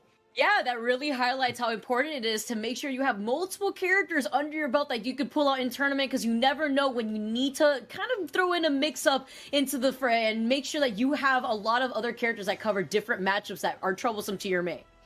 Well, we have the top 4 of hundreds of players here getting a chance to battle it out, of course, for the pride that comes with winning any type of tournament, but a tremendous set of prizes here. You've got a gaming chair, a gaming headset, a Nintendo vs. US Fall Open 2021 trophy, 10,000 My Nintendo Gold points, a Super Smash Bros. Ultimate jacket, a backpack, a Nintendo Switch carrying case, Super Smash Bros. Ultimate pin set, and a Nintendo vs. badge and lanyard. So a lot of stuff that you get a chance to take home. We're going to have 2 winners, by the way. We'll have 2 grand prize winners, one from our winners final and another from our losers final. Let's go ahead and check out this bracket as we take a look at the competitors taking place here today for regions 1, 2, 3, and 4. And you see them, and here we go. This is going to be very interesting here, EE, because we've got a whole assortment of fighters we're probably going to see. We've got Simons, we've got Byleths, we've got Robs, we've got Wii Fit trainers. It goes to show you that there really isn't this S tier of 1 or 2 playable characters. You talked about it. Now that tournaments have gone online, you're seeing more and more different characters and fighters having success. Well, this is just a complete 180 from the last bracket we got to do with Steve Mania going on over there, and Mario, of course, as well. But hey, I tell you what, in a game this big and this deep, I love the character diversity we're going to see. You said it best. Simon, Byleth, Robs, Fitz, just going to be running around. I think that's going to make for some really good, interesting matchups. And on the other side of things, too, you're going to see people probably a little bit more comfortable if they have to do some swaps as well, because I believe they have some nice secondaries listed among a lot of these players as well. Well, the people in the suits are telling me let's cover the rules here. 4-player double elimination bracket, 2 winners, 1 for winners bracket and 1 for losers bracket. Best of 3 games wins the match. No items, smash meter, and random stage selection of 8 curated stages. 3 stocks, 7 minutes. And one name we've got to highlight, Vicky. A familiar face when it comes to these US Open and tournaments put on by Nintendo Versus. Mark SD King already has a title underneath their belt and a familiar face. Yeah, not only did he go 12-0 undefeated in the latter round, but this is the same player that we've been able to witness tear through a different bracket, Jordan. He was the winner of the Super Smash Bros. Ultimate NA Online October 2020 Region 1 and 2 finals, and I believe he came in second place during the May 2020 Region Finals for that Nintendo Super Smash Bros. Ultimate NA Open. So that's experience that Mark SD King is bringing into this bracket from the very get-go. Battle tested with scars. You love to see that stepping into this tournament here. And EE, there's always this game within the game that is happening during every single set, right? It's of course this character versus this character. What are you looking for? But then the play styles adapt, and it seems like being able to read between the lines and figure out what's really going on in any particular matchup is what high-level play is like. It really. At the end of the day, you can understand, you can have a matchup down, right? That doesn't necessarily mean you have the player down. So being able to kind of pick up on a lot of those patterns and kind of use that as a resource to capitalize and take advantage of certain situations you'll find yourself in, maybe even in the latter parts of the set, is very crucial. And I tell you what, a lot of these game ones go a long way into actually determining who takes the entirety of the set. We have Casorius versus Mark SD King, 2 heavy zoners essentially, but you've got a lot of tools that can condition your opponent here, Vicky, it seems like. So what do you make of this matchup early on? I feel like when you have Simon out, you have to be wary about playing by the ledge, because the last thing you want to do is deal with the gyro, not the center stage, but off stage as well, because Simon doesn't have the best recovery here. And we've seen Rob really dominate a lot of online tournaments here, EE. And with Rob, it's just you have so many different tools at your disposal to cut off approaches. And then, of course, that gyro is just a factor that forces your opponent to think about one more thing out there. Rob is not the best character in the game, but he dang sure is one of the blueprints for it, if you ask me. I mean, you have a character right here that just has a great zoning ability. He can get up close to you and box. And how about that recovery, too? Like, I mean, I know these gas prices are OD expensive, but not for Rob. He has that in abundance the way he comes back from deep on this stage, man. And you can see what he can do on the stage as well, easily dispatching that first stock and continuing to go to work on the second. Yeah, Rob with a comfortable 3-2 lead for Mark SD King. We've seen this Rob in action, Vicky, and really to be an effective Rob player, what do you have to keep in mind at all times? You have to understand what the kit that you're dealing with in terms of your opposing player, what they're playing, and when it comes to what they could do to deal with Gyro. But in this case, Simon doesn't really have much to work with when it comes to the pressure that Mark SD King is providing by the ledge. Not just by the ledge, but overall. And he's got a lot of these platforms that he could utilize to expand on those combos. Finally getting called out by the Holy Water right there, but he is going to be able to drop down and continue on this keep away game. What can you do here as Simon to try to close in this gap when Gyro is consistently putting in the same pressure? And Mark SD King just bopping Casarius off the stage, and that is a quick 3-0 mop fest EE. And that's that game within the game that we talked about, where you understand the recovery is boo-boo for Casarius and Simon. You got to make sure you're going to do everything you can to just get them off the stage, more so than you would against any other character. Mark Pressure King, because that's all I saw that whole match was just pressure, unrelenting, did not let up. And you said it best, Jordan, had him off stage and just continued to deliver. That, you know, we talked about earlier, like we're going to hopefully see like a little bit of variety. After a game number one like that, that's honestly where you start to think like, okay, maybe I got another character in the tank, in the pocket, that'll be a little, more well-equipped to handle this Rob menace. Well, Vicky, for Casarius, the other character in the bank is Bowser. And yes, Bowser is a great character. You can do a lot, but that is a huge hurt box. And if you are Rob, it is like shooting arrows at the side of a barn at that point. You won't be really missing too much. But Vicky, I know you love this. It's your girl. It's your girl, Corin. Okay, this came out of left field. You know what, Jordan? I should have expected those. So looking at the tournament that we had 2 weeks ago, a lot of our players had a lot of these pocket characters that they were able to take out. And I like this change from Casarius. He's going to be able to utilize the range that Corin provides as a sword character to close in the gap. But also, the aerials are going to be able to allow Casarius to catch the Gyro and take advantage of a lot of these landings that Mark SD King has to be wary about when it comes to that pin on the forward smash. So the switch to Corn, we'll see if it pays off here. EE so far in the early going, the investment has paid off for Casarius and applying all sorts of pressure on Mark SD King as he tries to get out of disadvantage. Nice little recovery with that neutral air. He's got the gyro, tries to throw it down. That gyro hanging off the edge. Oh, how about that 1-2 combo, EE? What a slap shot, man. Big assist right there with the gyro. And I'll tell you what, I do like the fact that Casarius did it like kind of trick, maybe not try and do the... Just filthy. That is just filthy. How I did like it. SD King. Oh my goodness. Yes, the change to Corn might have helped with a little bit of that offensive pressure, but Mark SD King just having his way right now. Up 3-1. Seems like they'll be cruising to a 2-0 here potentially. And Vicky, this is just what you see from a pro, and Mark SD King doesn't lose a single stock as he takes 2 games and breezes through to winners finals. And EE, have you recovered yet from what we just witnessed in what seemed like a minute and change right there? I feel like call me to the courthouse to testify. Like, that was just brutal. And the crazy thing is, like, Vicky highlighted so many positives of switching over to Corn, and it seemed like, the first 30 seconds it was going his way, but then Mark just like split that switch and like he just never looked back. I mean, when you talk about domination, just the rotor armor, just everything just going your way when you're edge guarding and then controlling the stage perfectly too. I mean, that right there, just a blueprint for success. My hat's off to him. That was crazy. We are all witnesses. Let's go ahead and check out this bracket here in just a second. Mark SD King, you heard the impressive resume from Vicky. Won a North American October Open back in 2020 for Regions 1 and 2. Made it to the finals in May of 2020. This is just regular work here for Mark SD King, who is 12-0 coming in. So that'll go ahead and move us on to Flappe and Avarice. And looking at Avarice here. Avarice, very interesting, playing a Byleth and a Ridley here, Vicky. But then you have Flappe, who Wii Fit trainer, breaking a sweat. This is going to be an interesting matchup. Yeah, actually, seeing that Fallplay is stuck to the Wii Fit trainer, a character that loves to play the ledge, is really interesting because just sticking to Wii Fit, despite some different matchups that you're forced to work with, it could be tricky sometimes for Wii Fit. If you're not able to play ledge very often because you have characters who are playing more of a keep away character, like we saw previously with Min or even Minecraft Steve, that could be difficult because you don't want to give those type of matchups space.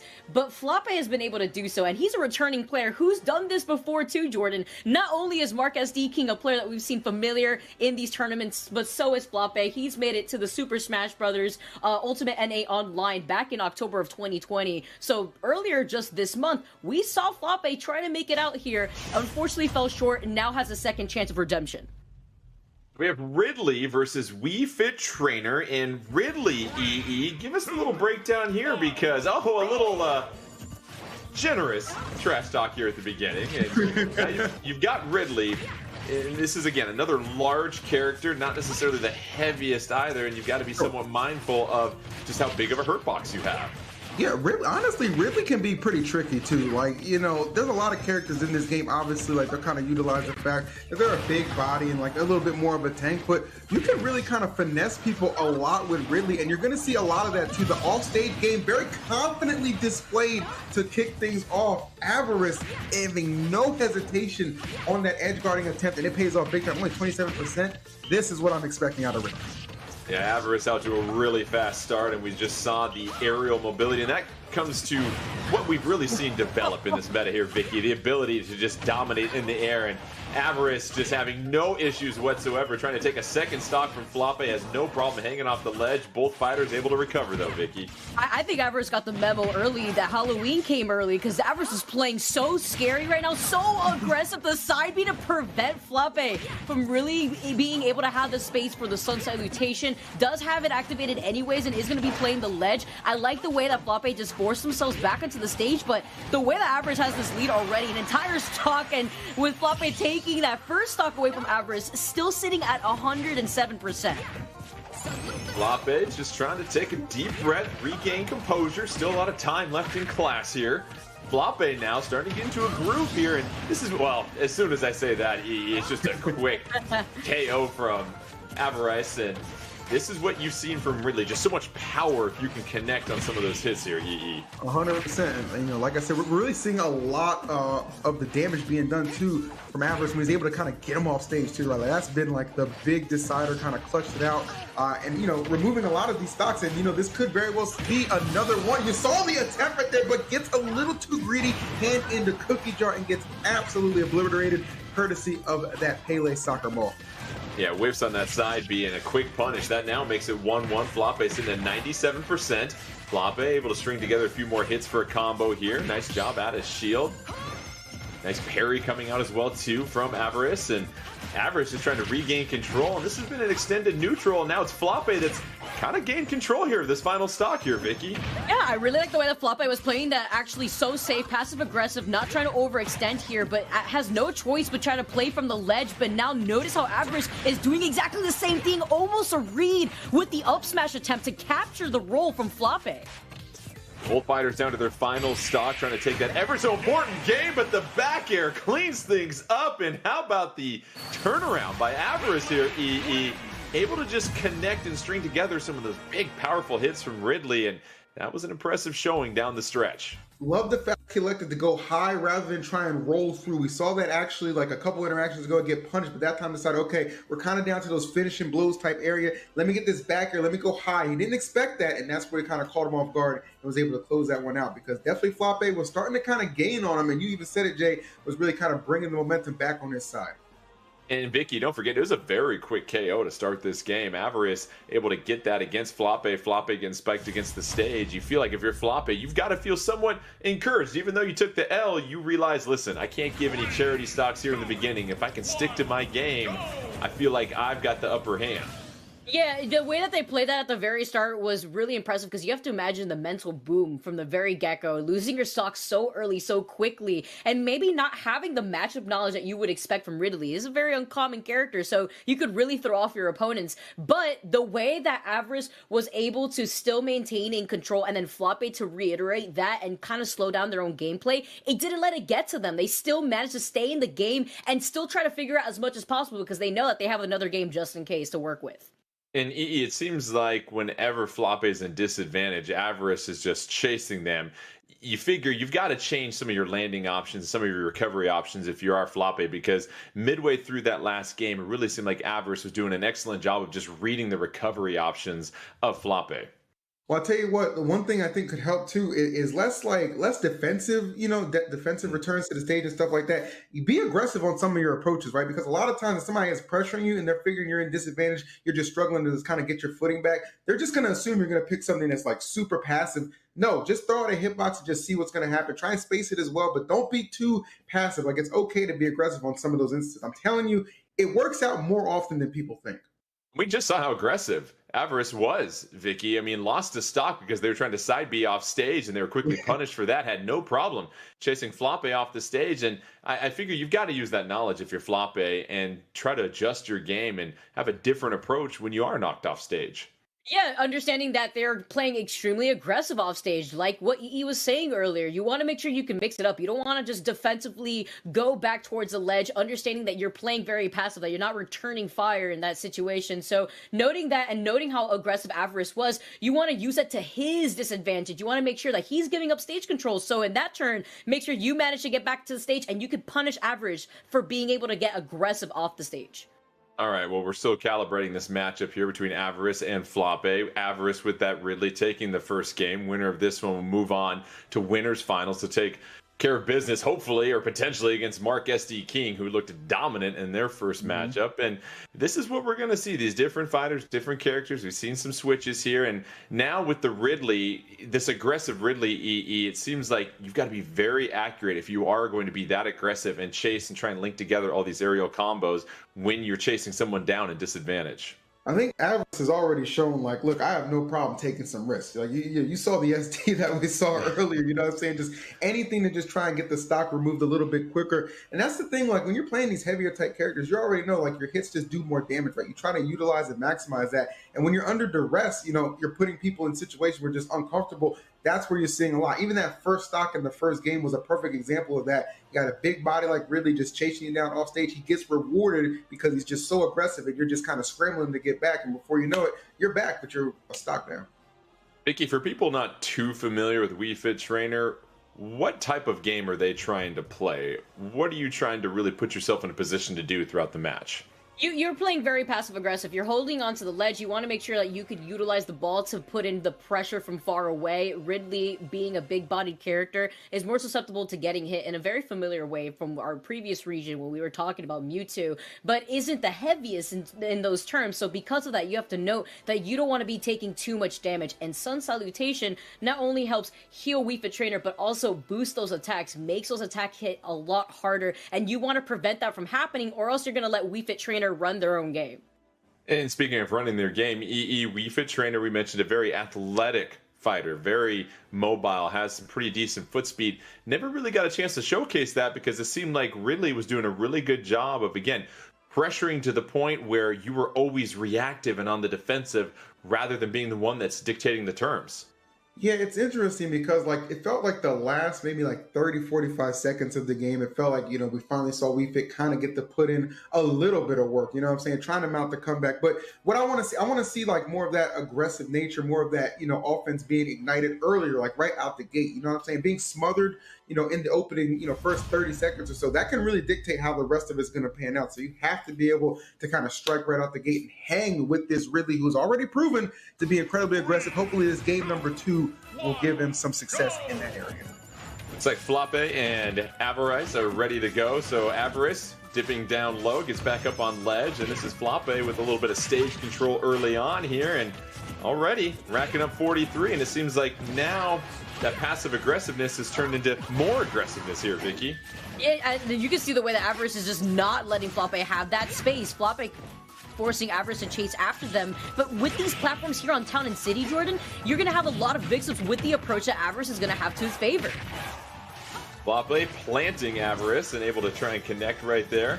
Avarice landing safely, both fighters getting out of shield. You see a lot of these headers coming out. Nice little dash attack from Flappe. Here comes the deep breathing. Can't quite get that final breath though, EE. And now here comes that pressure from Avarice that we've seen and already closes the gap after just a couple of hits. You already know, man, he's not going to shy away. Big characters do big things, and he's trying to make some big plays right now. We've been coming back, but unfortunately that sharp tail of Ridley there to meet him is going to close out that stock rather cleanly. And Vicky, we see sometimes the issue when you have a predictable recovery. You saw Avarice just hanging off the ledge, knew exactly the path that Flappe had to take to get back on, and read him like a book. Yeah, essentially playing ball with this back air and still going on. Avarice now with the mix-up. You saw the side the attempt to try to catch Flappe, but is it going to overextend off stage like we have seen from game number 1? I like the way that Avarice is playing this because it's still aggressive, but it's very bait and punish, and that's exactly why Avarice is able to get a second stock by the same ledge with the same move being back air.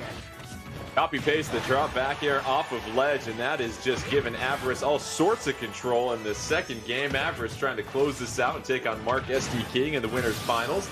Back throw, that'll take the first stock off of Avarice as Flappe tries to slowly try and crawl back into this thing. And I know yoga's not a competitive sport of any sorts here, EE, but you got to get a little bit more competitive here if you're Flappe. It might be the safer option right now for Flappe as well as we fit, because the battlefield's not looking like a place right now. This Ridley is absolutely just running amok. And again, it kind of comes down to just not shying away, taking the challenge, being aggressive. Even on this landing, you see right there, content to land by throwing out a hitbox. However, I do give Flappe a lot of credit, kind of starting to string together some damage here. 148 is definitely a very doable percent to take out this stock and keep yourself in the game, but you've got to do so without allowing it to kind of climb.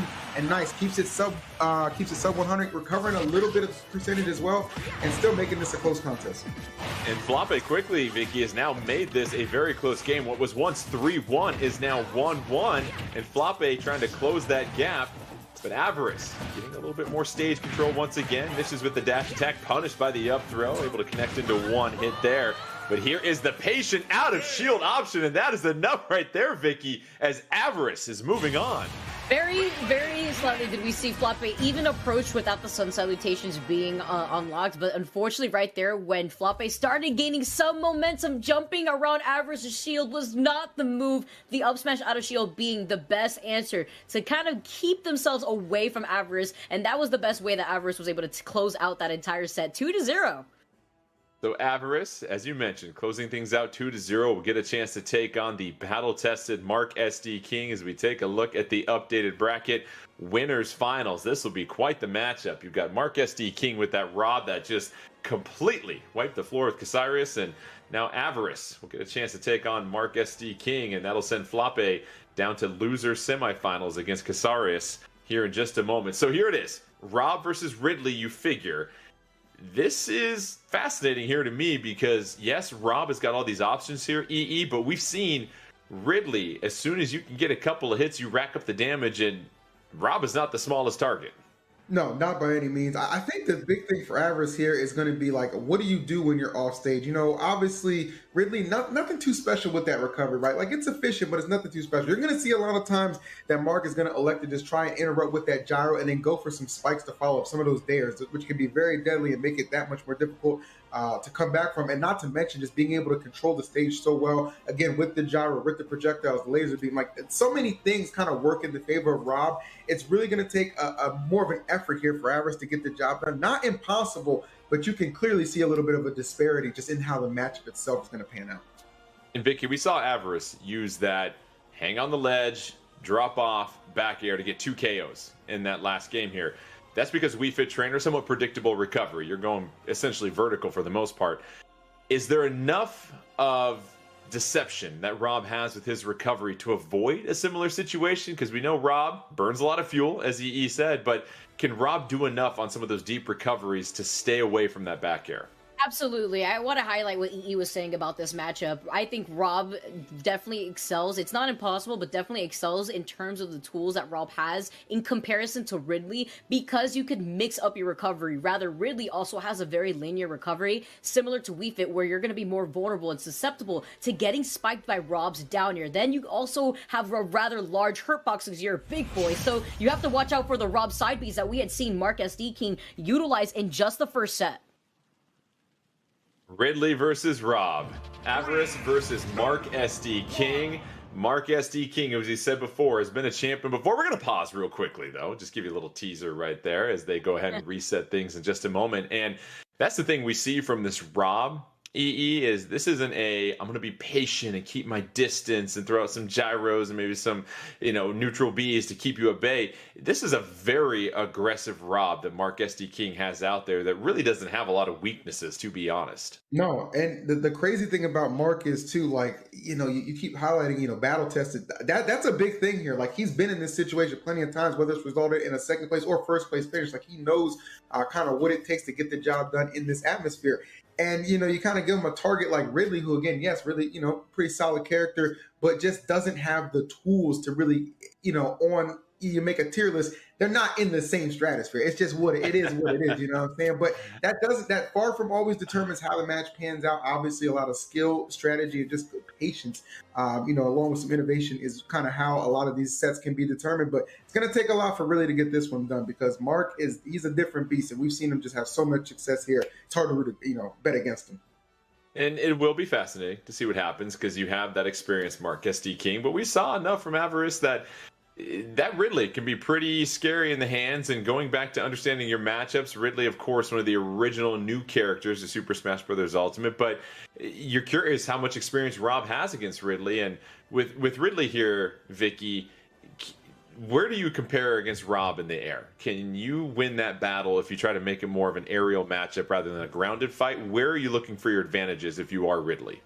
I would say maybe trying to stay grounded, but also learning how to deal with gyro is going to be key, because then you're going to have to worry about so many different tools being covered by Mark SD King. And you also note he's got the experience, so he already has a game plan in his head when it comes to some of these matchups. Because when Ridley did come out with Super Smash Bros. Ultimate originally, that character was very popular. A lot of players loves playing Ridley. I feel like now it's a little bit more uncommon, especially when it comes to some of these online events. But Rob is quite literally different than that. We see Rob being played a lot in a lot of different environments. So I'm wondering if maybe the matchup is going to allow players like Avarice to understand that maybe this is not the matchup you want to take. We also noted that Avarice had a byleth that they were able to pull out in bracket before too. So there's always that option if they don't like how this matchup for the game number 1 works with Ridley.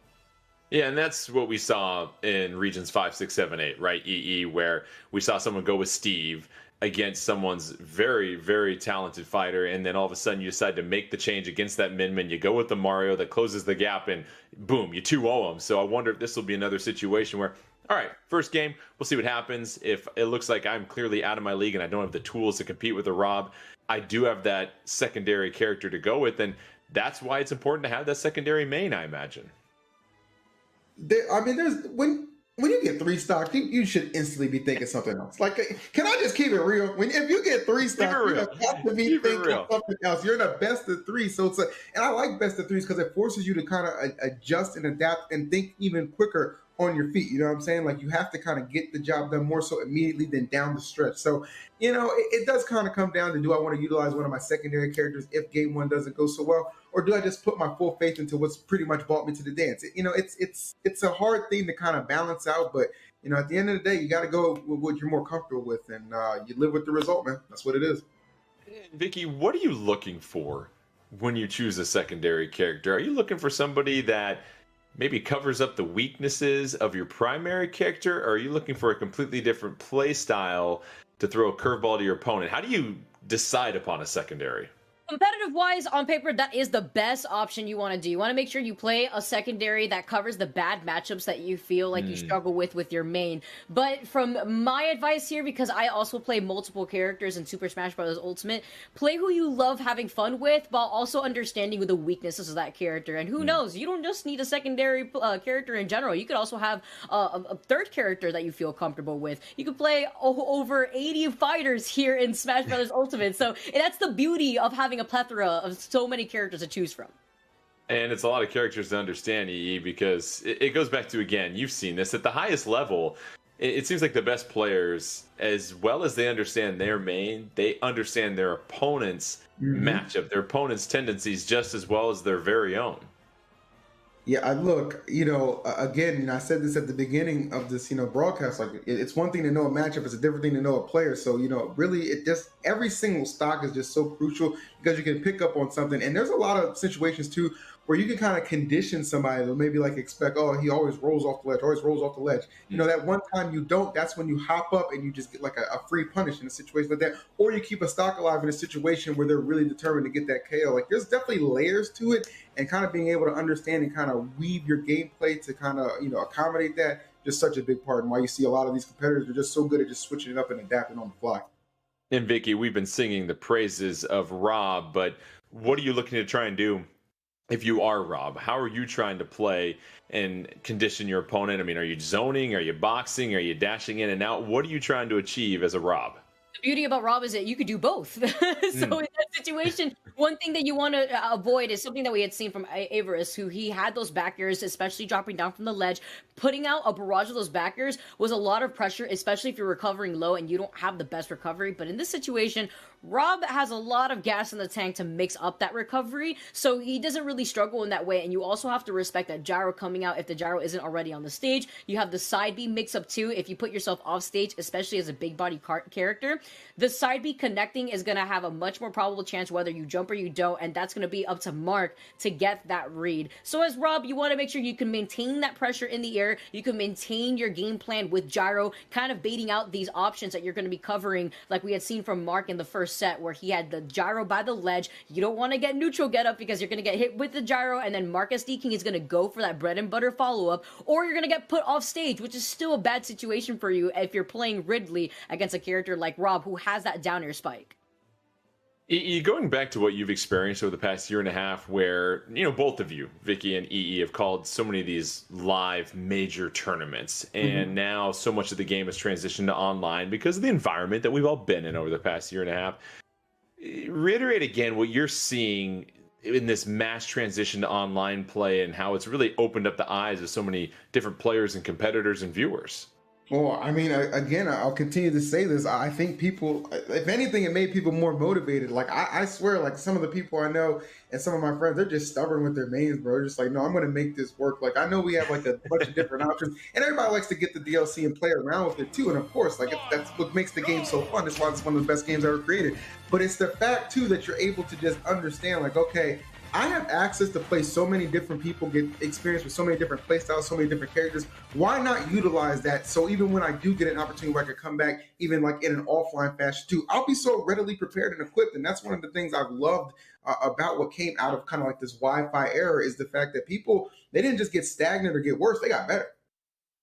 Well, it sounds like we're just trying to make sure that we land on one of the correct stages here. You want that correct layout, of course. As you saw right there, you had plenty of platforms sitting at the table, and one too many platforms for this tournament. So just thank you again for the patience as we wait for this matchup between our winners finals, Mark SD King versus Avaris. And remind the folks again, Vicky, the pedigree, the resume that Mark SD King is coming in here with, because this is someone we've seen a lot of over the last year and a half or so.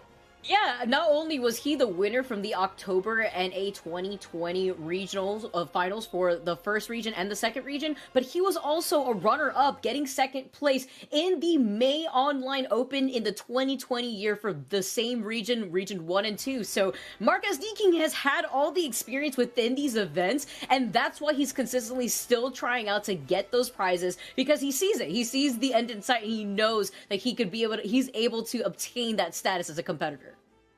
And EE stage selection obviously has a huge impact. We've seen before where you're on a flat stage with no platforms, and that changes your approach and how the platforms can change things. Let's start with Ridley. What kind of stage are you looking for? Do you want something smaller, bigger? What are you hoping comes up in these randomly selected stages? I would love to start off with Yoshi's if I'm Ridley. I'm thinking to myself, okay, nice little close quarters. We still have the triplat to work with. That's great. Something like FD or something like Kalos.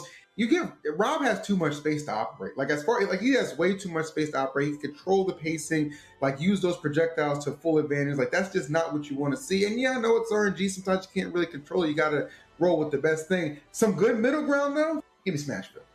Give me Smashville. I'm not gonna have too many complaints about that. And Vicky, for Rob, it sounds like, according to EE, you want a larger stage to play on because that gives you more chance to be more mobile. Do you agree with that? Yes, absolutely. Because then you have the ability to kind of work out your options too. You have much more ability to mix up your approach option when it comes to dealing with Rob, who doesn't necessarily have to approach you, has all the projectile tools in the world to keep Ridley out. So we'll have most likely Rob versus Ridley. This is our winners final between Mark SD King and Avarice. And just as a reminder, a chance for what they're playing for: a gaming chair, a gaming headset, a Nintendo versus US Fall Open 2021 trophy, 10,000 My Nintendo gold points, a Super Smash Bros. Ultimate jacket, a backpack, a Nintendo Switch carrying case, the Super Smash Bros. Ultimate pin set, Nintendo versus badge, and lanyard. And EE, you mentioned that the online play has made more people motivated. Do you think it's also brought more people into this competitive community of Smash? Because obviously you've got some people that have been doing this for years and years and years and have all sorts of experience, but it seems like more and more over time, there's a lot more people that are jumping into the pool and getting a chance to play. Are you seeing that now that there's been so much stuff online? For me, one thing I think is it's a little bit of a trickling down effect in which, like, okay, people are kind of forced to play more so online. So you're going to play online anyway and compete. You're probably going to stream that. Hey, you're streaming. That creates a little bit of an audience for people to check out. Oh, this game looks cool. This is hype. I like this guy. I'm going to play too. I want to get involved, learn a little bit more about the community, from all sides. You have like the casual side, you have the competitive side. And there's nothing wrong with either side you choose. As long as you're having a good time playing Smash, bro, I think you're kind of like on the right track. And it's just so nice to meet so many people. And even some of these people who have really been excelling online, online, meet them offline for the first time too, is really cool. I tell you what, I'd love to meet Mark. I don't want to play him, but I'd love to meet him. We've got some Smash here finally. Now we're on a legal stage and we are good to go as Mark SD King trails early on as Avarice, and this is a bit of a smaller stage, EE, not Yoshi's Story. I know you wanted to turn the page on that, but this seems like this plays well to the hands of Ridley, a smaller stage here and small battlefield. No, I mean, the perks of the stage is in the name, right? Small battlefield, you know what I'm saying? Like, more close quarters action is definitely something I'm sure Ridley can appreciate and allow him to really kind of chase Rob down more efficiently and not get all that space between the two, man, which I think can really just hinder what Ridley's truly trying to do, as you see him just kind of patrolling the ground right here and really making Mark punish just for trying to regain some sort of stage control, just some footing, but he's unable to find it in that first stock going the way of Avarice. And Vicky sharking with that up tilt, very impressive read by Avarice, and so far he's doing a great job of just reading the recovery options of Mark SD King. Yeah, not chasing either, not trying to overextend. I love the way that Avarice is playing this with the double back air. That's something that you have to watch out for here, especially when you're so close to the blast zone and you're down an entire stock in comparison to the opposition. But Avarice is playing this so aggressively, like nothing has changed in comparison to what we had seen him in this first set. Avarice doing a fine job of just finding those brief openings, but here is the down throw, and that is a bread and butter of Rob, that down throw into up tilt. Yeah, pretty good right there. I mean, you can really kind of decide exactly what you want to do up there. You got up tilt, you got up smash. You can even follow somebody up with the up air. A lot of good options present themselves. Be able to kind of bury somebody down off of that, and you can see just why that was so effective. He gets the stock off and then just continues to go to work, just kind of mounting this comeback, and it is really starting to string up. He's actually taking the lead. The gyro lending some assistance in that. Oh my goodness, but just keeping pace with him. Avarice striking back to maintain the lead. My goodness. So much aggression here, Vicky, from Avarice. Just does not let off the pedal, and this is what you kind of have to do when you're playing against one of the big boys, and Mark SD King. Take it to them. Who cares about the resume? Know that you can be aggressive and set the tone, and how about the flying up air? And how about Avarice taking the very first game off of Mark SD King, since Mark SD King has been and the ladder in the round at 32. That is one of the more impressive victories we've seen today, Vicky. The scoop up with the double up air was my favorite right there. The way that Avarice also played that matchup was beautiful. Just like EE said, not having a lot of space given to Rob doesn't allow him to keep up that pressure as much as he would want with the gyro there. So the way that Avarice also played around gyro with the dash attacks to catch the gyro put a dent to Mark SD King's plans there, because he wasn't really able to utilize the gyro in a way where he was able to combo off of it previously in his other sets. Mark SD King, who had been 12-0 coming into these finals, quick 2-0 in winter semifinals, loses his first game, and it is small battle. Well, it's Battlefield this time here. He almost thought it was small Battlefield once again. You have that triplat. Does that really change much here in this matchup between Mark SD King and Avarice? 100%. It opens the stage more. Like, you have more room to kind of work with, more opportunities to kind of escape as well. I think that's something that Mark is really going to appreciate in this as well. Like, you're going to see, again, that zoning game be so powerful. And just the fact that, again, you get to a stage to work with. This is what Rob, I'm sure, can appreciate. See him already going to work. Got that man into the triple digits already. And showing no signs of slowing down. That's what really stands out here, Vicky. You've got much more stage control for Mark SD King and Rob, but now here comes Avarice trying to shark underneath. Oh, nice falling fair, followed up by that gyro that's going to set things up and just limit that stage a little bit more. And now this is the Mark SD King we're used to seeing here, Vicky, the one that's sort of dictating the pace. Even though Marcus King is playing so much better, I love the pressure with the up air by the ledge, kind of tricky to catch Avarice off guard, and that should be a follow-up here, but Marcus King, Flub is able to have enough time to get a second grab, but the second one isn't even enough to get the bread and butter combo that Marcus King would have otherwise wanted here. Avarice now, being able to make this comeback is going to be huge because he's got rage to work off of. Both fighters still in their first stock here. Mark SD King trying to throw that gyro. Oh, follows up right there. Still not enough here. So Ridley with enough heft in those wings to stay on stage. Ridley trying to recover. Avarice, one game away from taking home one of our grand prize packages. And that'll be the first stock that Mark SD King knocks off of Avarice. And now Avarice with a quick response. EE, that was clutch.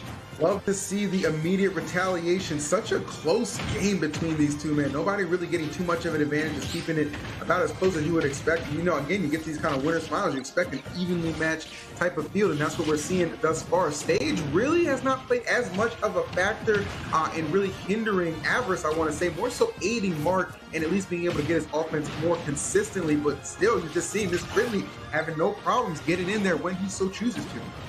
Mark SD King trying to close off all escape options with that gyro. That's quickly gobbled up by Avarice. Avarice just trying to get back to center stage. Here comes the down throw, followed up by a quick little up air that misses. Another down throw. Here's the opportunity, and how about that, Vicky? Yeah, the follow-up. He's not going to go for the upper this time around. He wants to make sure he could go for the confirm, go with the up smash instead to nail the coffin for the stock here. And the pressure still coming in from Avarice. The parry, knowing that you could just pop out of shield right there out of the jab, kind of giving you enough space to get the parry in the first place. I love what I'm seeing right here from Mark. And the way that he's kind of brought this back, he's changed up his gameplay a lot, despite Avarice still playing aggressively.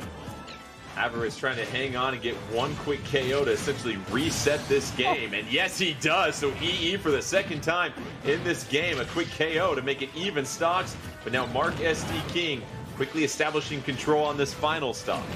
Yeah, Mark hasn't really had an opportunity to maybe utilize Rob as well as he would like to when he's got Ridley off stage, and that's credits to Avarice being pretty evasive and at the same time really keeping some good positioning on this stage as well. You see him just kind of tearing through, trying to get Mark off the stage. Would love to be able to make a play off of that. Needs to be careful though, being maybe a little too aggressive in some spots here when that percentage is at 119. You don't want to make it too easy for Mark. You see him trying to line up a nice back air just for positioning. Probably won't close out the stock, but we're getting to that point where it could end, and that'll do it off the up smash. So Mark SD King evening things up at one game apiece. Looked much more comfortable there, Vicky, as far as the stage selection.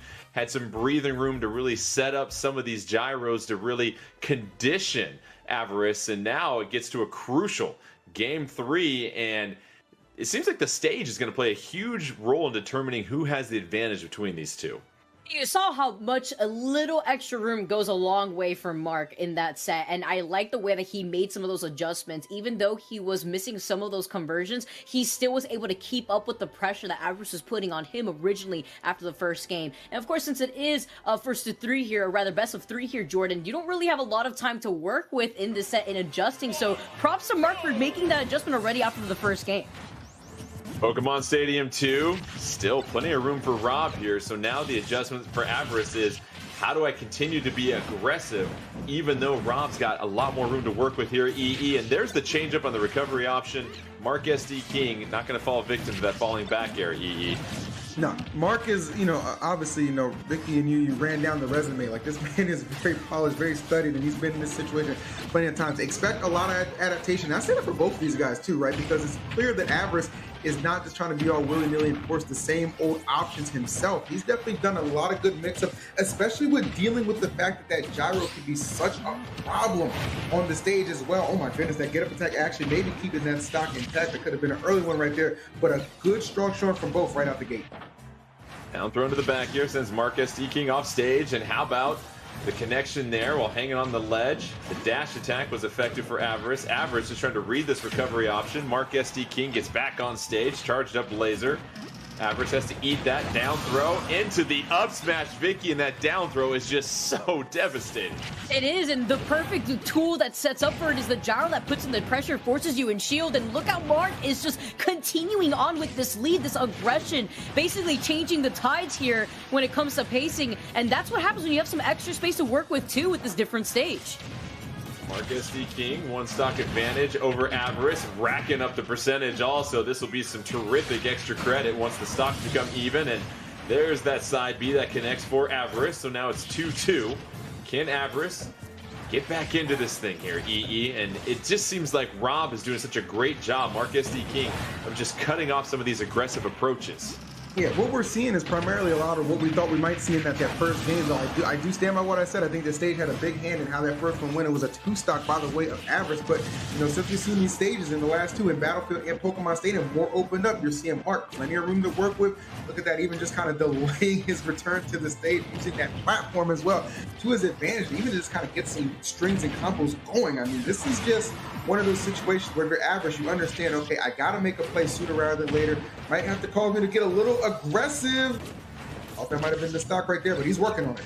That would have been huge because now you're essentially notched up on the third and final stock, but Mark SD King still with a one stock advantage and a chance to add more percentage, and you don't want to give Mark SD King any extra time at this point. You've got to get this KO so quickly if you are Avarice, but Mark SD King changing the playstyle here. Vicky playing a little bit more passive just to cause some chip damage. Knowing right here that Avarice is on their last stock, that Mark SD King doesn't have to play too overly aggressive, but doesn't want to play super defensively either here, where your ledge invincibility runs out and gives you a free stock over to Avarice as he is down in the disadvantage. Mark SD King still doing a really good job at not only maintaining a lot of the stage control with the gyro out in the middle playfield, but does get called out with his landing on the platform. That up smash covering so much space from Ridley. Here we are, third game. Avarice at over 100% now. Can Mark SD King close things out and add another page to the impressive online resume? Now trying to be a little bit more aggressive. Both fighters colliding mid-air. The damage starting to rack up for Mark SD King. You know that Rob can try and get his claws on Avarice for that down throw. That's what you've got to avoid here. 138. Avarice trying to be patient. Another back air coming out, and EE. Avarice getting closer here, staying alive. That rage is now building up. That rage is pretty high, man. 158. I would be absolutely terrified right now. Oh, maybe anticipating a panic roll. Smart of Avarice not to give that one up. If you're Mark, you understand the situation. It's in my favor, but only for so long. 95%. This is very scary territory to be. It could be the closer, and it is the up smash out of down throw to close it out. Mark by the skin of his teeth, taking winners finals. Vicky, it is so reliable. The down throw into up smash confirmed. We saw it numerous times. Mark SD King now taking home that grand prize, adding another impressive bullet point to everything he's done here. And that's just what makes Rob so dangerous. You get into that KO range, you know that you've got a surefire way to close things out. Yeah, you got the checkmate right there. That works out really. And what better way to utilize that confirmed than with the game-winning grab from Mark SD King, winning from winners finals too. Everest really put a good fight though, and I like the way that that was still down to the wire, even to the last stock. Let's go ahead and take a look at the bracket as Mark SD King claims our first grand prize by taking winners final. And, you know, credit Avarice for making that a very close third and final game. Was down over 100% going into a 2-1 stock disadvantage, but was almost just a few hits away. So that means Mark SD King will win our gaming chair, our gaming headset, our Nintendo vs. US Fall Open 2021 trophy, 10,000 My Nintendo Gold points, the Super Smash Bros. Ultimate jacket, the backpack, the Nintendo Switch carrying case, Super Smash Bros. Ultimate pin set, and the Nintendo vs. badge and lanyard. And now that sets up losers semifinals. Casorius versus Flappe, and we have a Wii Fit trainer going on against a Simon and Belmont and Casarius. Remember, EE, that was a quick trip down to loser semifinal. Mark SD King made very quick work of them. So now here's a chance to maybe rethink things, cool off. You've had some downtime. You've had a chance to watch some more matches. What's the mindset here as you're entering loser semifinals and you really didn't put up much of a fight in your opening round? Yeah, serious. I'm kind of excited because, you know, yeah, you kind of got whooped in the opening round. It happens, you know, to the best of it. It doesn't take away from anything you as a player. It just didn't go your way. So now you get another chance on stream to maybe even advance a little further in this bracket and understand you still have a shot at getting one of the grand prizes. Like there's no shame in claiming it through the loser side of things. Somebody has to, you know what I'm saying? So at the end of the day, I just keep a positive mindset. I stay encouraged. I saw Flappe play, so I know what to kind of expect out of Wii Fit. I just got to play my game at the end of the day and understand, hey, at least it's not Rob. I have a chance to recover. Casarius will go as Simon, who they played as for the majority of the ladder in round of 32. And Flappe sticking with that Wii Fit trainer, and obviously a difference in speed and athleticism here, Vicky. And you figure Simon and Casarius want to play a little bit more of a zoning game. It may not be the gyro Jordan, but it is the ball that kind of does the same thing here in the matchup. When you want to recover as Simon, that's going to be your biggest weakness. So you want to maintain this center stage control that Casarius has been able to do so far. But now the deep breathing has already been activated here by Flappe, and he is going to be able to try to find a way to rack up more of this damage with Casarius standing at 92%. Well, those crosses coming out, but here comes the sun salutation that aligns Casarius and Simon, and Simon finally able to get back on stage. Nice little combo out of the holy water and the flame, and at this point, that's an early stock right there, EE. How about Casarius turning the tide? Yeah, it kind of looked like it was going the way of Flappe, just the way this thing started off. But I tell you what, it's not how you start, it's how you finish. So good stuff to my man Casarius, kind of weathering the storm. Tries to get a little extra credit on the damage. We're going to have to just settle for that 10% and be happy with it because we're just basically even back up here on Callus again. You know, Callus a pretty generous stage when it comes to sizing too. So closing that gap going to be important for both these characters. I was just going to say that, Vicky, if you are Casarius, you got to love the fact that you have a larger stage because now you're spending less of your time off stage where we know that's where Simon struggles. Absolutely, and you also have those platforms too to add in a mix-up to that too, so you're gonna have to sort of gonna be able to run away with a lot of that extra pressure. I like how they're also playing much more passive-aggressively here, because we can see Casarius actually have a game plan, being able to see him play a lot longer when it comes to this type of matchup. But you have to be careful with Flappe, still holding on to that second stock and still has the lead. As long as you can try to punish these landings from Flappe, Casarius could see themselves still taking the stock early. More of a measured approach here in this first game between Casarius and Flappe. Both fighters kind of feeling each other out. You see the headers and the holy waters, the crosses, the whips, and now it's just dancing around all these obstacles here. E, nobody really has dominated neutral and maintained most control, but here's a nice little turnaround by Flappe. Yeah, seriously, Flappe understanding, hey, you know what, this has definitely been difficult to kind of wade through, you know, all this, you know, these projectiles and just this whole arsenal that Simon does kind of bring to the table. Goes for a wild up being going to be punished, but not lose the stock for it. Gotta be careful. They want to give anything away for free, but hard earned on that soccer ball snipe. Gets the KO, and now one stock away from taking it.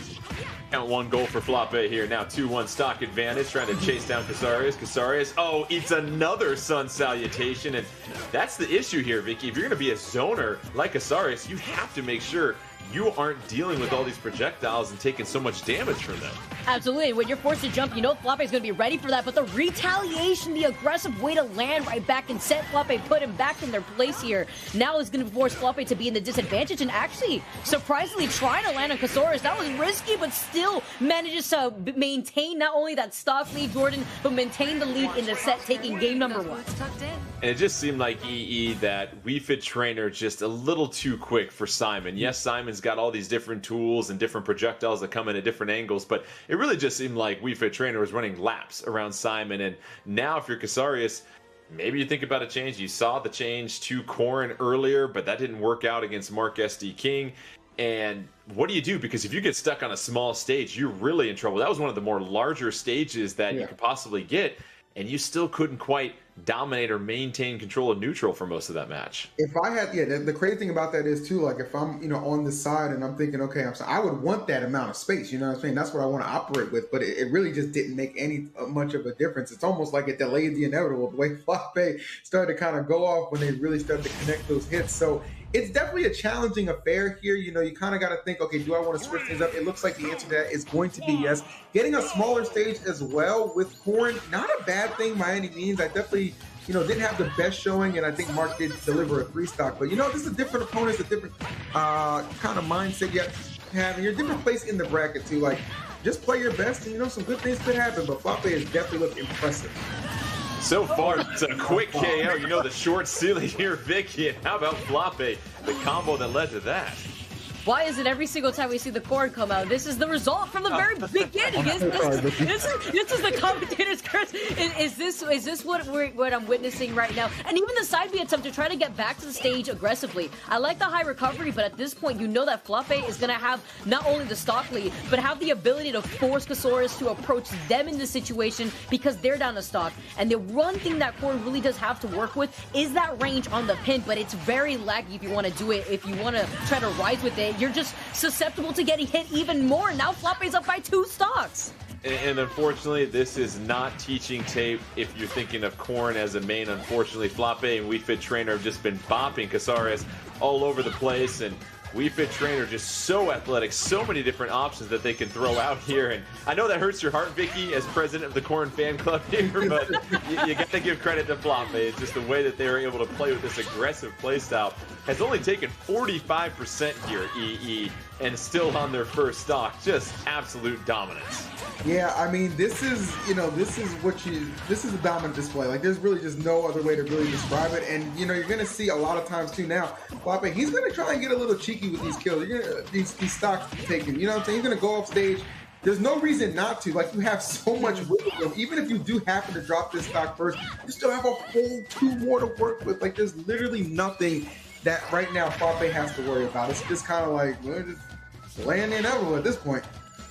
Flape trying to set up a rematch against Avarice, and namaste in the bracket here. Flape, a 3-0 against Kasaurus. Kasaurus, thank you for joining us, but you see how difficult it gets, how competitive it gets when you get to the final 4 out of hundreds, and just like that, that is Flape moving on to losers finals, which will set up a rematch between Ridley and Wii Fit Trainer as they take against Avarice. And here we go. You get a chance now to learn something. That was very interesting what happened in winter semifinals, Vicky. Now, how do you adjust things as we take a look at this bracket? What's your mindset when you get a chance to have a rematch against somebody? Do you change your playstyle up too much, or you try to stick with what's been working? I feel like right now, if it works, if it's not broken, don't fix it, in this situation. And that's exactly what I'm expecting from Avarice. I expect Avarice to play as aggressively as we saw Avarice play against Flape earlier, and against a player like Mark SD King, the player who has consistently made it out to the ends of the bracket. And I think that's also some intimidation that you have to consider with Flape having to play from that lower bracket and now having to face off against the same player who put them there in the first place. Flape versus Avarice, our final set of the day. We're going to figure out who's going to win that second grand prize package that we've mentioned, all sorts of goodies in that one. The Ridley, very aggressive, and we saw EE have a lot of success against Wii Fit Trainer by hanging on the ledge, dropping off with that back air. And here's a small stage, and this is something that I feel like, again, with Yoshi's story, really favors Ridley in this situation, EE. Yeah, 100%. And this is a bit of a rematch from what we saw earlier. Obviously, these two duking it out, and Avarice able to go over just barely, man. Definitely, you already know, Sumāfī doesn't make it easy for any opponents that we've seen him up against up until this point. So, would be kind of sweet on his end to get a level of retribution as well as claiming that prize pack. But you gotta imagine the Avarice, understanding he was just so close to winners finals, eager to just kind of finish the job, win this best of 3. Oh, but you can't give up air dodges like that, my man. That can get you punished. Yeah, the juggle into the punish, beautifully done. Really the first highlight of this matchup so far. The first minute or so of play was pretty stagnant for the most part. But now it's Sumāfī trying to get back on stage. Here comes the grab, the down throw. No follow-up though here, Vicky. And seems like it's Avarice with the stage control at the moment. Yeah, it read like a book there too. I love the patient play, but forcing Avarice to having to play patient is something that we weren't used to until right now. Sumāfī, seeing the situation has been reversed. I love that backer, that rising backer, kind of telling Avarice to sit down. You can't try to approach me the same way you wanted to approach before. And you can see that Sumāfī is running around forcing Avarice to approach because not only do they have the lead, but they've only taken 86%. Yeah, Sumāfī trying to add some tip to the bill here with that one stock advantage and set themselves up nicely. Gets the recovery and the sun salutation. So they're the deep breathing, ready to go with that. But how about the first KO finally coming from Avarice, and 26%, not too bad. You didn't put yourself too far behind here, EE. No, not at all. You know, every time you get to those kind of percentages, like you're just always trying to keep it like sub something, right? Sub 50, sub 60, and that is a very healthy percent that he can easily work with. Again, really being such a big body, hard-hitting character. That's what you want to exploit. And again, you know, he finds himself a bit of luck here, queuing up to a stage, which I think does benefit a character like Ridley in just the space and, you know, the blast zones here. So, gonna take a little bit more effort here, obviously, to kind of even up that stock, even up that percentage, because Sumāfī has realized, hey, I can just still kind of run circles around, even with a smaller track. I was gonna point out as the up smash connects here, Vicky, and that was critical. Sumāfī just really running around and waiting for those opportunities from a safe distance to approach with the header and the sun salutation. That was a beautiful follow too. Sumāfī understanding the conversion that was necessary right there and even setting themselves up, and now the follow from the soccer ball too, but Avarice immediately retaliating with an aggressive option as they land. They have to keep note of that in case Sumāfī managed to get some punishes later down the line in the set, but Avarice switching up the situation with an aggressive attempt on trying to go for a ledge guard here onto Sumāfī, and successfully doing so. Look at this patience that we're seeing from Avarice. So Avarice down 2-1. Trying to get back into this is Ridley. You've got Sumāfī sitting at 127 and some rage, building up a nice little advantage with that one stock lead. And this is what's been successful for them, EE. The fact that you can run around Avarice and set up a little bit of a wall with those sun salutations and headers, and now here it is. Here's a chance for the game. You've got an 80% advantage. You can't stop being aggressive if you're Sumāfī. You've got to find those gaps.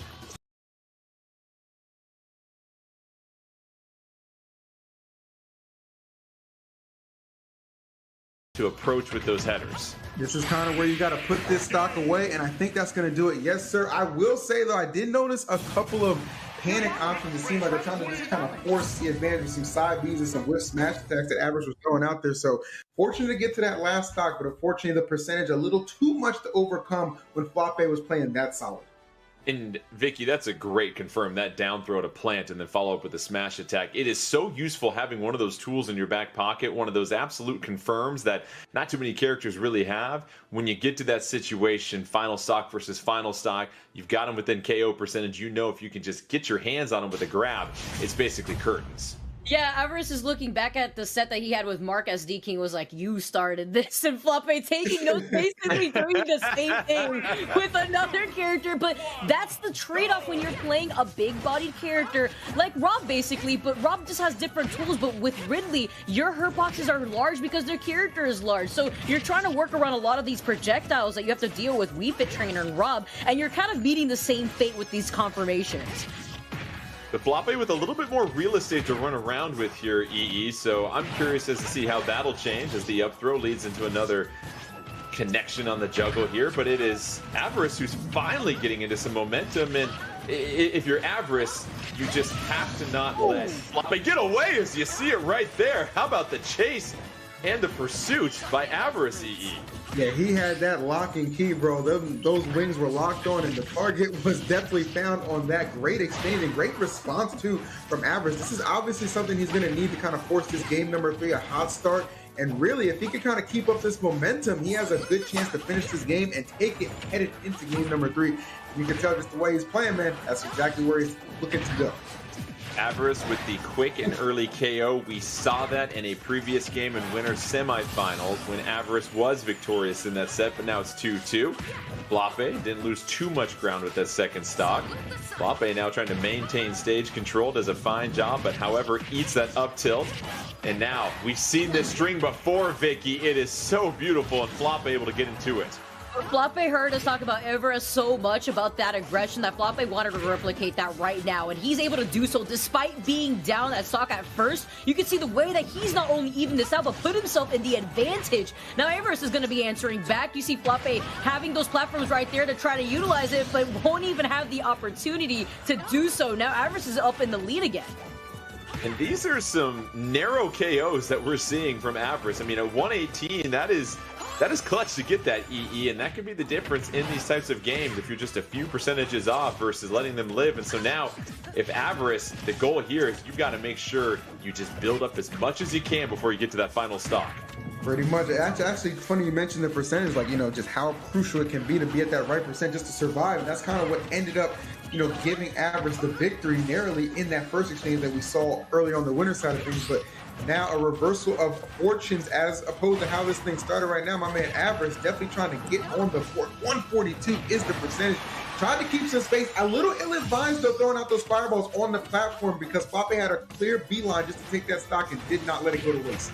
Yeah, Sumāfī chasing down with that up air underneath the platform, and now we're on the final stock. Sumāfī, if they can come back and take this game, they will take our second grand prize pack. Avarice trying to force a game 3, and Sumāfī having to eat all sorts of fireballs. It's getting a little hot yoga. Not a fan of that, as Avarice will tie things up at 1 apiece. And there we go, Avarice not willing to give up here, Vicky, and you love the adjustment of just being a little bit more aggressive with different options once they got Sumāfī off the stage. I also love the patience that we saw from Avarice by the ledge there, perfectly timing those down tilts, making it so difficult for Sumāfī to recover. We highlighted how linear Wii Fit's recovery could seem like the up B, kind of leaving you open, and Avarice highlighted exactly how that could leave you open, including those fireballs, making it a little too spicy for Sumāfī to make that recovery.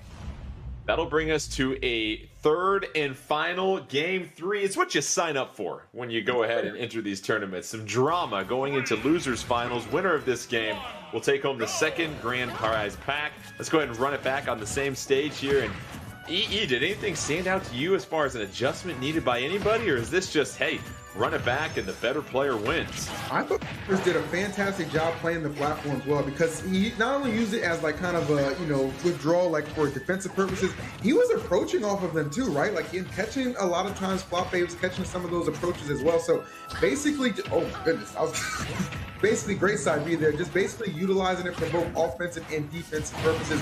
I think that was the big difference, and that first stock being obliterated could too be the difference in how this one finishes. The hard read on the side smash, Vicky, and every once in a while, in a golden moment, you get a chance for one of those to connect in a match, and it is sweet. It feels amazing, and it also can help shift the phase of the match in your favor too. And you see that right now with Avarice holding not only center stage, but keeping up this pressure, just passing the ball right back to Sumāfī, and even trying to throw out a back air on the platform in case Sumāfī wanted to mix up their recovery. This is a critical point in the game, and there it is. Sumāfī able to tie things up on the stock front. That could have gotten out of hand if Avarice had gotten some more percentage. But now it's Avarice, once again, has Sumāfī off stage where they want him. And Sumāfī can't convert on that absolute open opportunity. But now it's Avarice, again, doing a great job here, EE, of just maintaining control in the neutral. Yeah, Sumāfī is just really playing under duress right now, and finally starting to get some hits, the combinations to start adding up that percent, but it's really hard when you can't get your offense flowing because you're too worried about being KO. That side B again, paying off big time as my man moves just one stock away from taking the grand prize. Don't get no free damage up like that, brother. What were you thinking? already 58%. Vicky, you caught it. It was one of those rare moments. And how about that? Avarice already building up the percentage. It wasn't a 0 to 100, but it may as well be halfway there, Jordan. And now we can see Avarice just one stock away from taking that winner's prize. Look at this, the down smash, and he doesn't even have the chance to react and DI properly because Avarice was all over him from the start of that game. Avarice comes from behind, down 0-1, takes 2 straight games, and claims our second grand prize. And congratulations to Avarice and EE. We saw that, just the ability to adapt your playstyle ever so much, to be a little bit more aggressive in some moments, patient in some others. Really like the way that Avarice bounced back and turned things around. 100%. You know, you lose the first one on Yoshi's and then you queue to Town and City twice. Like, hey, we'll take that. Really was not shying away from taking the challenge of being super aggressive. Didn't seem to have any problems with any of like the projectiles too that you saw Flappe trying to kind of introduce into the setting. He was just like, no, I beat you in winter side. I'm gonna run it back. I'm gonna get that grand prize. I'm gonna call it a night, Jay. That's how you end it. All right, let's take a look at the final bracket here as we have our second grand prize winner, and that is Avarice. After falling to Mark SD King in 3 games in winner's final, gets a chance for some retribution and will take home that gaming chair, gaming headset, Nintendo vs. US Fall Open 2021 trophy, 10,000 My Nintendo Gold points, the Super Smash Bros. Ultimate jacket, the backpack, the Nintendo Switch carrying case, the Super Smash Bros. Ultimate pin set, and the Nintendo vs. badge and lanyard. Vicky, EE, let's start with you, Vicky. Closing thoughts after we just saw action from 8 regions. What did you enjoy the most here today? I think watching the difference in characters that we had between this region and the previous region that we just covered is the highlight. I always highlight the fact that we get to see so many different fighters on the screen from our competitors, but then adding their own little touch to these characters allows players like Avarice pop off with Ridley, and you don't get to see that too often, so I love to see it. And EE, what was your highlight of the day, my friend?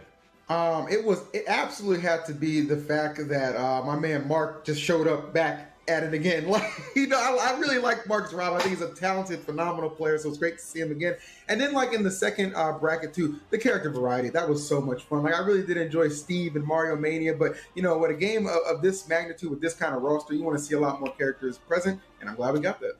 All right, well, excellent job today, both of you. EE, don't forget, I've got that food recommendation for you. But before we go, don't forget, Play Versus is Nintendo's official Scholastic partner for both Super Smash Bros. And Splatoon 2, where thousands of high school players will compete weekly for a championship title, and players can now earn a varsity letter. That's right, a varsity letter by gaming with their friends. The fall season has already begun, but you can sign up now to learn more about the spring season at www.playversus.com. Spread the word at your school and visit playversus.com to get your school ready to play in the spring season of 2022. That'll do it for today's action of the Super Smash Bros. Ultimate Nintendo vs. US Fall Open 2021. But for myself, Jordan Kent, Vicky Kitty, and EE, thank you again for joining us, and thank you to our hardworking crew. Make sure you continue to stay plugged into Nintendo Versus for more fun, competitive Nintendo action. From all of us here, have a wonderful night, and we'll catch you next time.